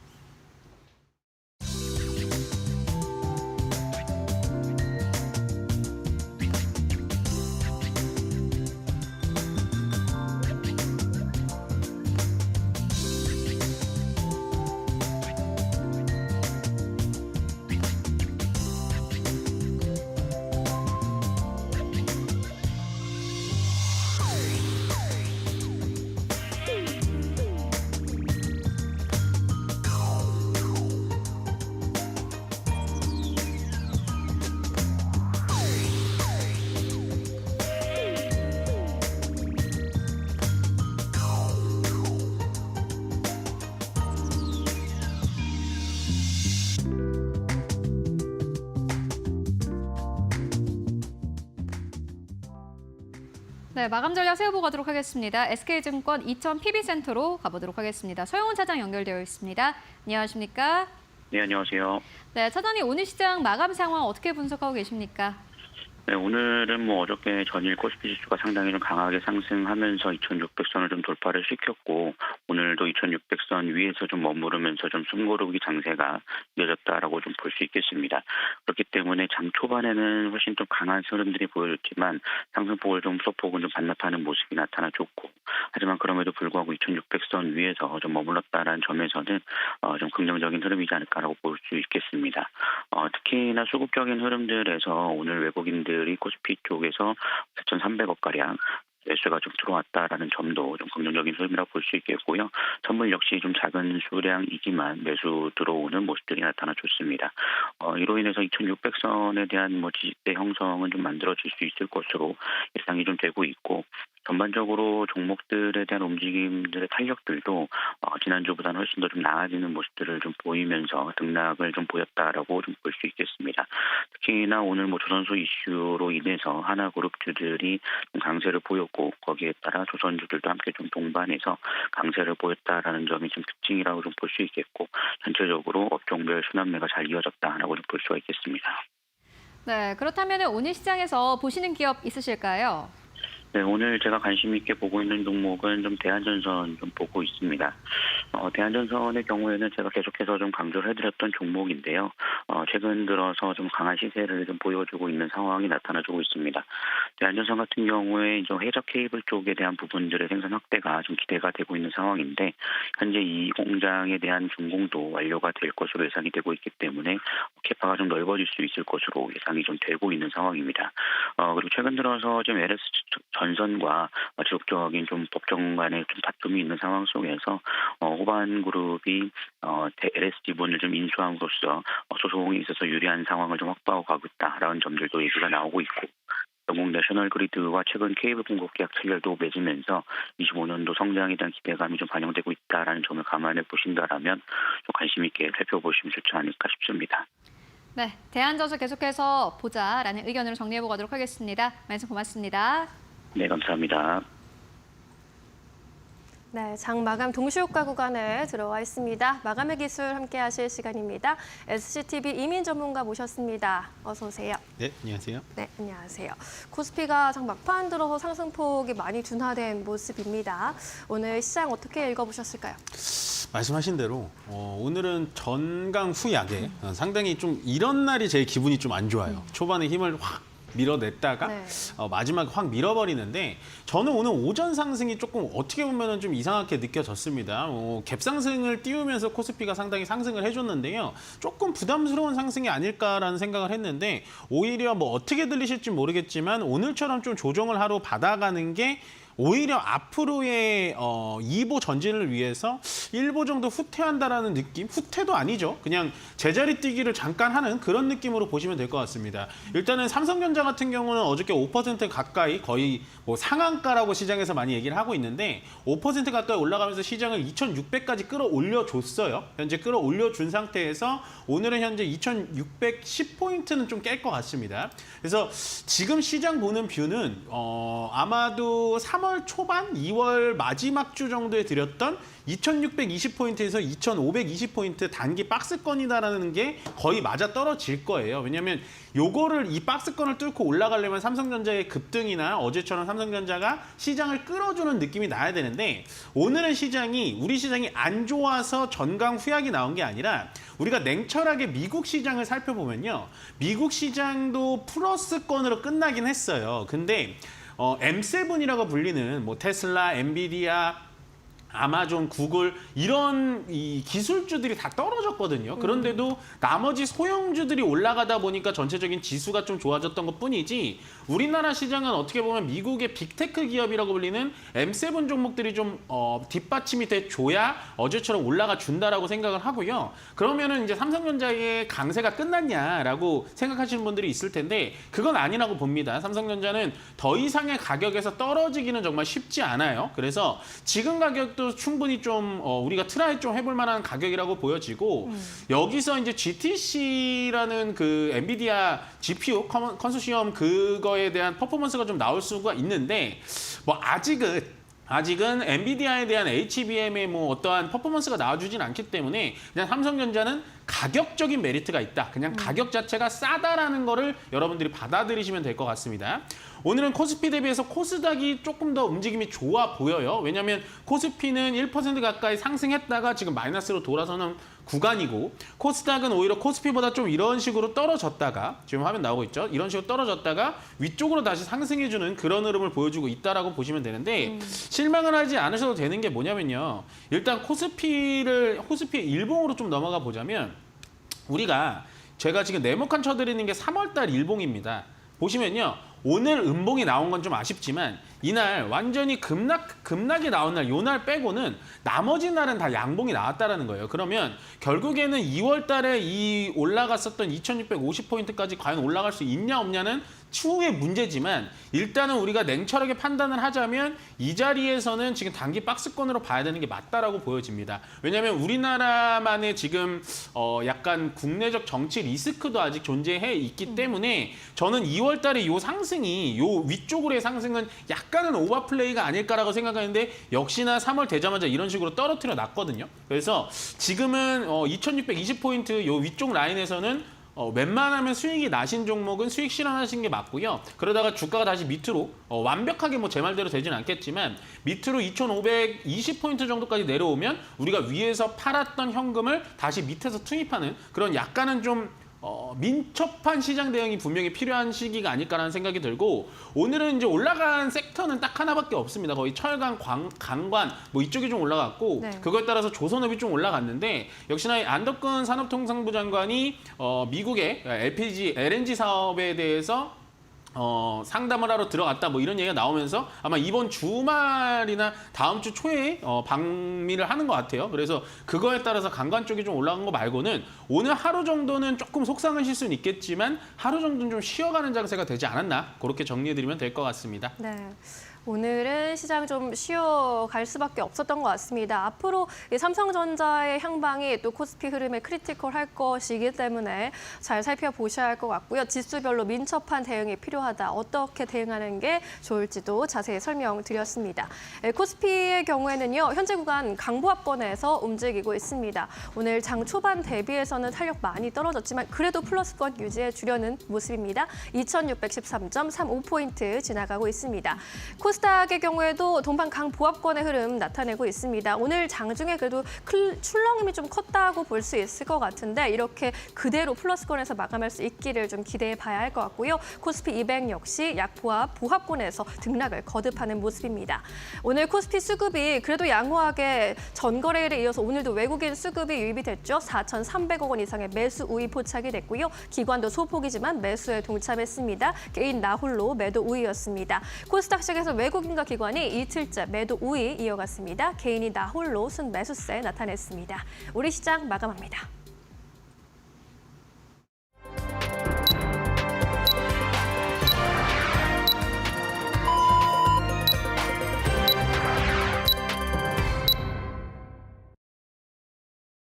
네, 3월 18일 화요일장 모두 다 마무리가 됐습니다. 여러분들 오늘도 고생 많으셨습니다. 오늘 양시장은 보합권에서 거래를 마감을 했습니다. 장 초반까지만 하더라도 강했던 시장이 약간의 힘을 좀 잃어버린 듯한 분위기가 나오기도 했는데요. 어제까지의 주도주들이 다시 한번 힘을 잃기 시작을 했고요. 특히나 오늘 시장에서는 개별 종목들 이슈에 따라서 상승한 업종이 꽤나 많았습니다. 그렇다면 오늘 시장 지수는 어느 정도에서 마감했을까요? 마감 지수 상황 오늘 바로 만나보도록 하겠습니다. 네, 코스피는 2600선 위에서 거래 마감했습니다. 보시다시피 강보합 수준 2610선에서 종가를 형성을 했고요. 오늘 장중한 때는 2606선까지 빠지기도 했습니다. 원달러 환율이 다시 한번 약간 움직였는데 1452원대에서 거래 마감했고요. 코스닥은 강보합권입니다. 0.27%의 강보합권 745선에서 거래를 마감을 했습니다. 그렇다면 오늘 1위권부터 5위권까지는 어땠을까요? 이어서 만나보도록 하겠습니다. 어제 굉장히 탄력이 강했던 삼성전자 오늘은 약간 쉬어갔네요. 57,600원대. 어제 종가랑 똑같습니다. SK하이닉스 1.4%의 조정 20만 원대에서 종가 형성을 했고요. SK하이닉스도 역시나 마찬가지로 주가 자체가 20만 원대까지 진입이 된 이후로 이렇다 할 움직임을 나타내주지 못하고 있는 상황입니다. 삼성바이오로직스 어제 시가총액 3위권까지 진입했는데 오늘 3위권을 그대로 유지한 게 특징이라고 할 수 있겠습니다. 1.4% 넘게 상승세 108만 원대에서 종가 형성했고요. 확실히 코스피, 코스닥 안에서 제약바이오 기업들 그래도 계속해서 순항하는 기업들의 경우에는 긍정적인 이슈와 또 모멘텀을 가지고 계속해서 주가 흐름 좋은 상황입니다. 삼성바이오로직스 시가총액 3위권 그대로 유지했고요. LG에서 4위권까지 빠지면서 오늘 시장에선 보합권, 현대차는 0.7%의 상승세 20만 원대 다시 한번 도달하면서 거래 마감한 것이 특징이겠습니다. 이어서 다음 기업들 만나보시죠.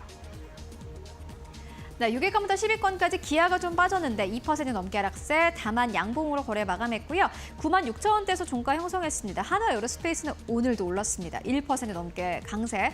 여전히 네이버보다 한 계단 더 위에 올라와 있는 상황 확인하실 수 있고요. 76만 원대에서 종가 형성했습니다. 네이버는 1% 가깝게 하락세, 21만 원대 이탈했고요. 이어서 11위권부터 15위권까지를 함께 확인해 보고 가시죠. 네, KB금융이 기관의 매수가 연이어서 들어오는 게 특징이라고 할 수 있겠는데요. KB금융 오늘 1.6% 넘게 상승하면서 8만 200원대까지 올라갔고요. 그리고 오늘 1위권부터 15위권 가운데 가장 큰 폭의 상승 흐름을 보였던 한화오션, 보시다시피 오늘 주가가 7% 가깝게 급등세를 나타냈습니다. 하나 에어로스페이스와 하나 시스템이 유상증대를 단행하면서 이 효과가 앞으로 하나오션에게 더 크게 와닿을 것이다라는 기대감 나왔고요.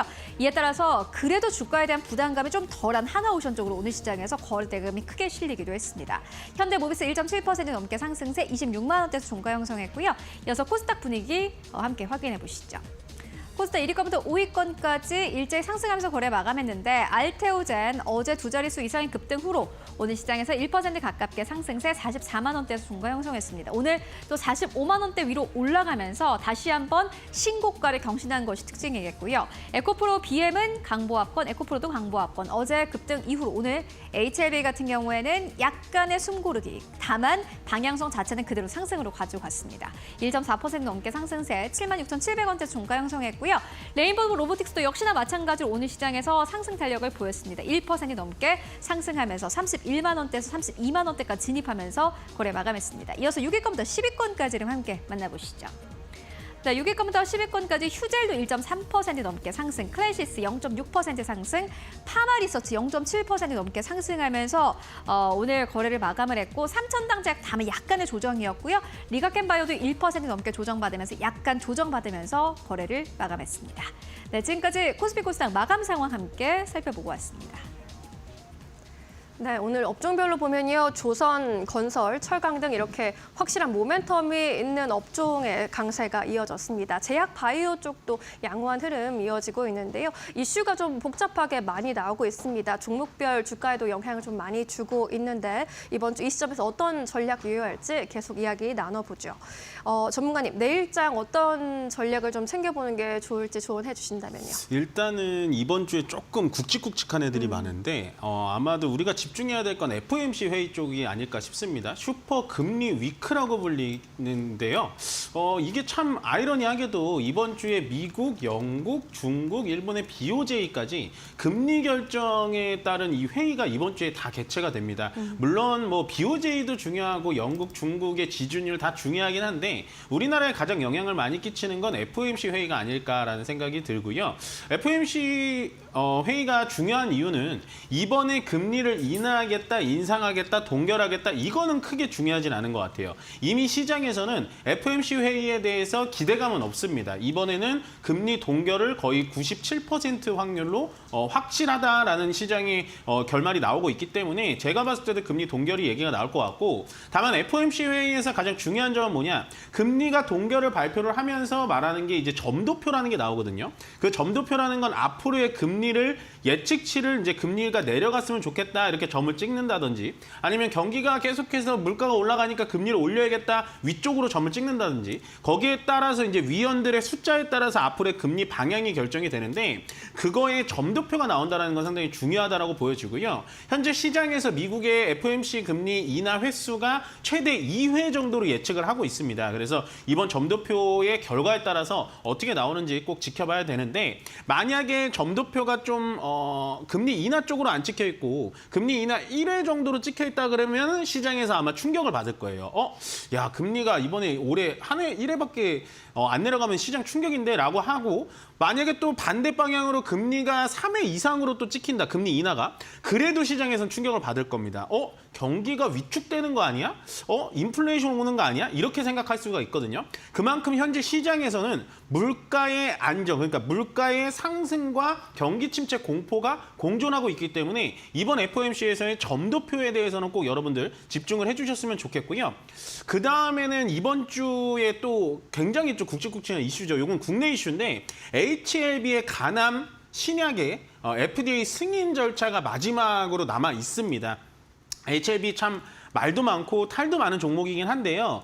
모르겠습니다. 저는 이제 대한민국 사람 입장으로서 HLB가 이번 간암 신약에 대해서 FDA 승인을 받기를 정말 원하고 있고요. 그거에 따라서 HLB가 정말 많은 준비를 했어요. 원래 FDA 승인, 이 간암 신약 이름이 리보세라닙이라는 건데 원래 작년에 실패를 했습니다. 그러니까 실패는 아니고 보완을 해와라. 보완 서류를 갖고 와라. 이렇게 해서 한 번 정도 이렇게 다시 한번 보완 서류를 준비해서 준비한 건데 작년 9월 달에 재심사 요청을 했고 아마 이번 주 금요일 날 요 결과가 나올 겁니다. 그래서 HLB의 주가의 움직임이 상당히 좀 등락폭이 심하긴 한데 아마 투자자님들은 상당히 이게 어려운 거예요. 그러니까 이런 투자가 어려운 겁니다. FDA 승인이 날 것 같아서 투자하기도 뭐하고 FDA 승인이 안 날 것 같아서 투자를 안 하고 있다가 FDA 승인 나서 갑자기 빵 튀어 오르면 배가 아프고 참 어렵긴 한데요. 지금 HLB의 이 간암 신약에 대한 FDA 승인이 굉장히 중요한 부분이 뭐냐면 우리나라에도 간암 신약을 FDA에 승인받은 사례가 있어요. 근데 HLB는 최초가 뭐냐면 처음 개발부터 임상 실험까지 혼자 다 한 거예요. 그러니까 1단계부터 FDA 승인 단계까지 HLB가 혼자 자체적으로 한 거기 때문에 이번 승인에 대해서는 상당히 좀 저는 의미가 깊다라고 생각하고 만약에 FDA 승인이 되면 바로 미국 시장에 투입이 되기 때문에 HLB의 간암 신약 정말 추이를 좀 지켜봐야 될 것 같고 지금 HLB의 움직임이 어떠냐면 진양건 회장님을 비롯해가지고 기타 경영진들이 HLB의 자사주 매입에 굉장히 적극적이게 들어오고 있습니다. 저번 주부터. 그렇다라는 건 내부 직원들도 FDA의 승인에 대한 확신은 아니지만 자신감은 좀 보여주고 있는 자사주 매입의 형태가 아닐까라고 생각이 들기 때문에 이번 주는 미국의 FOMC 회의 그리고 HLB의 간암 신약 FDA 허가까지 꼭 챙겨서 시장 대응을 하시길 바라겠습니다. 네, 이번 주 슈퍼금리 위크이죠. FOMC 동결은 확실시 되고 있는 가운데 점도표에서 어떤 방향성 나올지 함께 확인해 보실 필요가 있겠습니다. HLB 간암 신약의 리보세라닙 FDA 승인 결정 드디어 나오게 되는데 금요일까지 기다려야 되는 이 시간이 투자자 입장에서는 정말 길게 느껴질 것 같은데 그래도 이 자신감 보여주고 있는 만큼 승인 쪽으로 결정이 나기를 저희도 함께 응원해 보겠습니다. 그렇다면 시주가 공략주로 이제 넘어가서 어떤 종목 골라오셨을까요? 오늘도 좀 편안한 종목, 움직임이 많이는 없지만 그래도 바닥에 있는 종목을 좀 가져왔는데요. 네. 아이센스라는 종목은 좀 아실 거예요. 이게 자가 혈당 측정기를 만드는 업체인데 자가 혈당 측정기가 뭐냐면은 이게 손가락에 이게 체열을 해가지고 그거를 종이에 묻혀서 이렇게 자기 혈당 체크를 좀 하는 건데 보통 이제 당뇨병 환자분이라든지 아니면 혈당을 매일같이 이렇게 좀 체크를 하셔야 되는 분들, 뭐 음식을 먹었는데 혈당이 좀 높은 것 같아 이럴 때 항상 하는 게 자가 혈당 측정기라는 건데 그게 국내에서 1위입니다. 이 업체가 1위고요. 심지어 그 소모품이라고 불리는 그 스트립이라는 게 있어요. 그게 뭐냐면은 혈당지 종이 같은 건데 그걸 체열을 해가지고 요 기계에 딱 넣는 그 종이에요. 일회용이겠죠. 거기에 대해서도 매출이 엄청나게 늘어나면서 결국에 2024년도에 매출액 자체가 8% 성장을 좀 보여줬습니다. 그래서 아이센스란 기업이 앞으로도의 성장성을 좀 많이 보여줘야 된다라고 생각이 드는데 자 일단 제가 말씀드린 건 자가 혈당 측정기예요. 말 그대로 손가락을 자기가 찔러가지고 그 혈당을 측정하는 건데 앞으로의 아이센스가 발전해야 되는 거는 또 신제품, 또 신시장 쪽으로 가야 됩니다. 그게 뭐냐면 CGM이라고 불리는 연속 혈당 측정기예요. 쉽게 얘기해서 그 우리가 BGM이라고 불리는 자가 측정기는 자기가 자기 손을 찔러야 돼요. 그걸 매일같이 찌른다고 생각을 하면 굉장히 공포에 휩싸일 수 있거든요. 근데 지금 그 아이센스가 개발한 CGM이라는 거는 그냥 센서여가지고 팔에 이렇게 딱 그냥 차고만 있어도 요 피부 안에 있는 뭐라고 하나요? 그 간지렉을 통해 가지고 혈당을 계속 측정해 가지고 핸드폰으로 보여주는 거거든요. 그 CGM 시장에 대해서 아이센스가 좀 도전하고 있다라고 보시면 됩니다. 다만 이 연속 혈당 측정기라는 CGM 시장은요.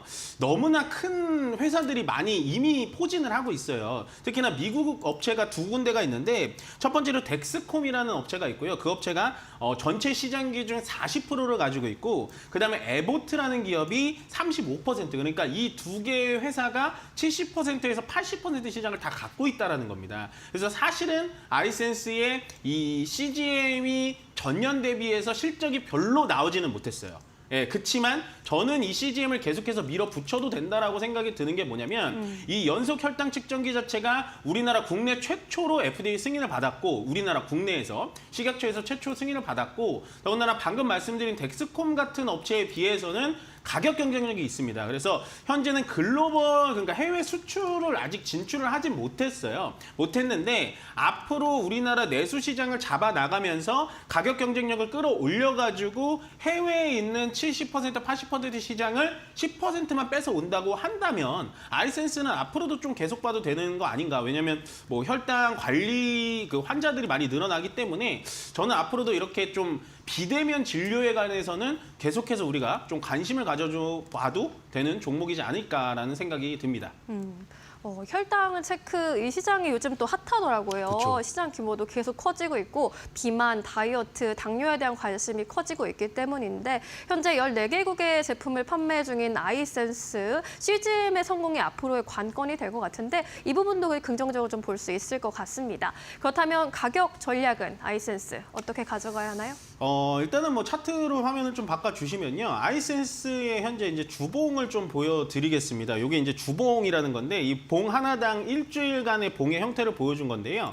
지금 보시면 아이센스의 가격 자체가 이미 하단으로 내려와 있죠. 물론 싸다고 모든 종목이 다 좋다라는 건 아닙니다. 그렇지만 제가 방금 말씀드린 연속 혈당 측정기라든지 어쨌든 자가 측정 혈당기가 현재 국내에서 1위로 팔고 있다라는 건 앞으로도 아이센스의 실적은 좀 보여줄 거라고 보여지고요. 지금 주가의 위치 일단은 하단으로 최대한 하단으로 막혀 있습니다. 그렇지만 이게 한번 올라가기 시작하면 위쪽으로 또 올라갈 수 있고 하단은 여기서 한 번, 두 번, 세 번 이렇게 3중 바닥까지 좀 만들어 놓은 자리이기 때문에 이번 바닥을 좀 깨지는 않지 않을까라는 생각이 들어서요. 저는 괜찮다라고 보여지고 일단은 좀 아이센스 손절가는 좀 짜릿하게 잡겠습니다. 15,000원 이하로 떨어지면요. 손절하고 다음 기회를 노리시는 게 좋아요. 제가 이런 종목을 손절 잡아드리는 건 그 종목이 15,000원 이하라서 끝나서 이제 포기하고 가세요가 아니라 다음 기회를 한 번 정도 노려보자는 거예요. 왜냐면 15,000원 깨지면 500원밖에 빠지는 게 아니기 때문에 15,000원짜리를 꼭 손절가로 잡으시고요. 위쪽으로 올라가면 저는 좀 많이 보겠습니다. 22,000원까지 우리 목표가 딱 잡아 드릴 테니까 아이센스란 기업 지금부터 관심 종목에 넣어보시는 건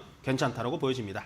네, 아이센스 실적 성장 역시 8%대 전년 대비 성장세를 보였고 자가 혈당 측정 사업에서 사상 최대 실적 이뤄가고 있는데 앞으로 연속 혈당 측정기도 차세대 동력으로 잘 이뤄나가면 더 좋을 것 같다라는 의견 말씀해 주셨습니다. 목표가 22,000원, 손절가 15,000원 제시해 주시네요. 투자에 잘 참고해 보시기 바라겠습니다. 오늘도 자세한 설명 잘 들었습니다. 네, 고맙습니다.